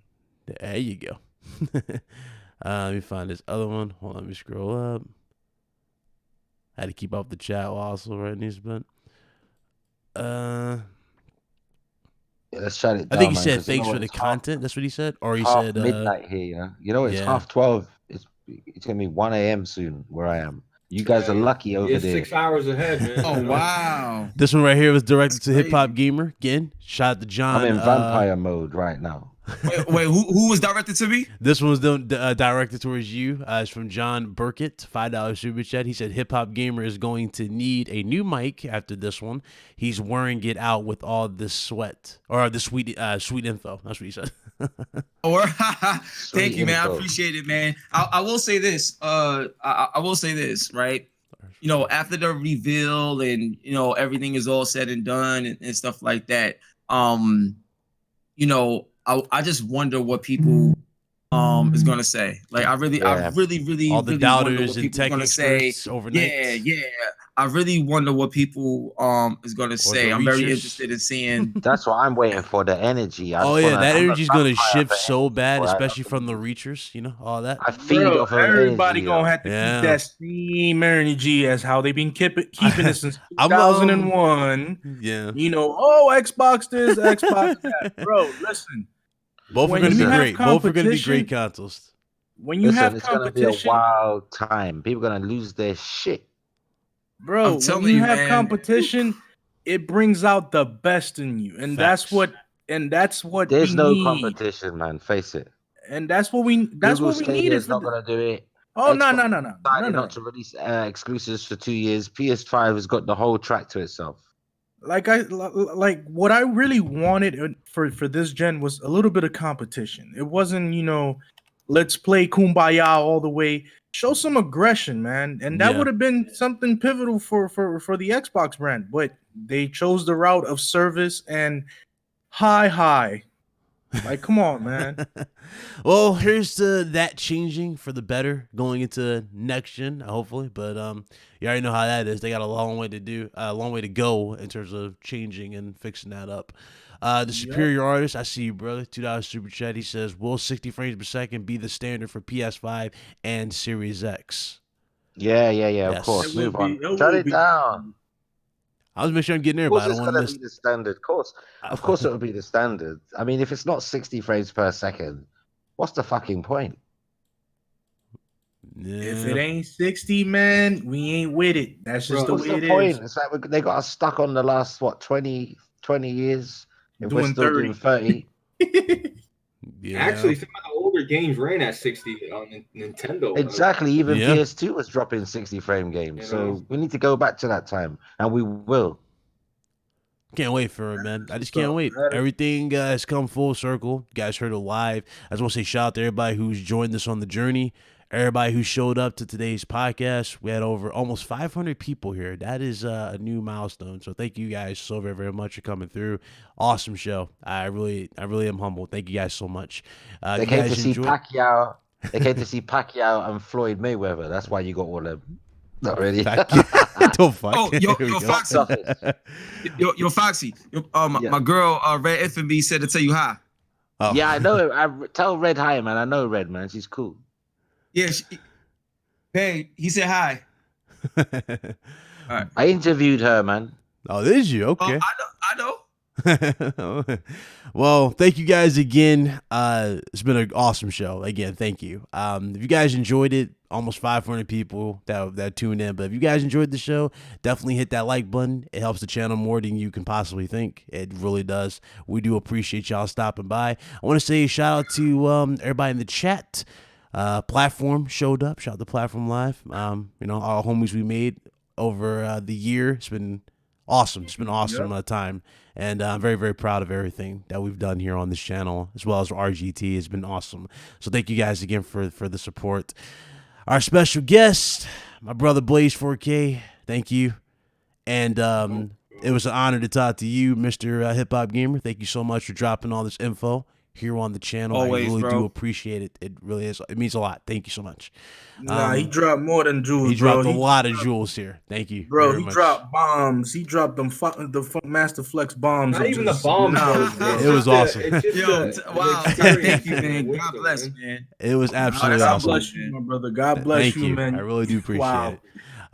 To Mr. Well, I guess I'll just let everybody do their outros, man. I'm gonna shut it down. Big Mike slid through here. What's up, Mike? But I'll let you do your outros, and we're gonna You're shut it late down. for registration, man. Yeah, You're a like little that late old for registration, but Kanye album. I'm gonna start with panelists first, and I'm just gonna end it with the special guest. So go ahead, Carlos. You have the floor. Hey, man, as always, it's Friday. My kids in the background, as always. But I'm having fun here, listening to yours and truly, the Hip Hop Game.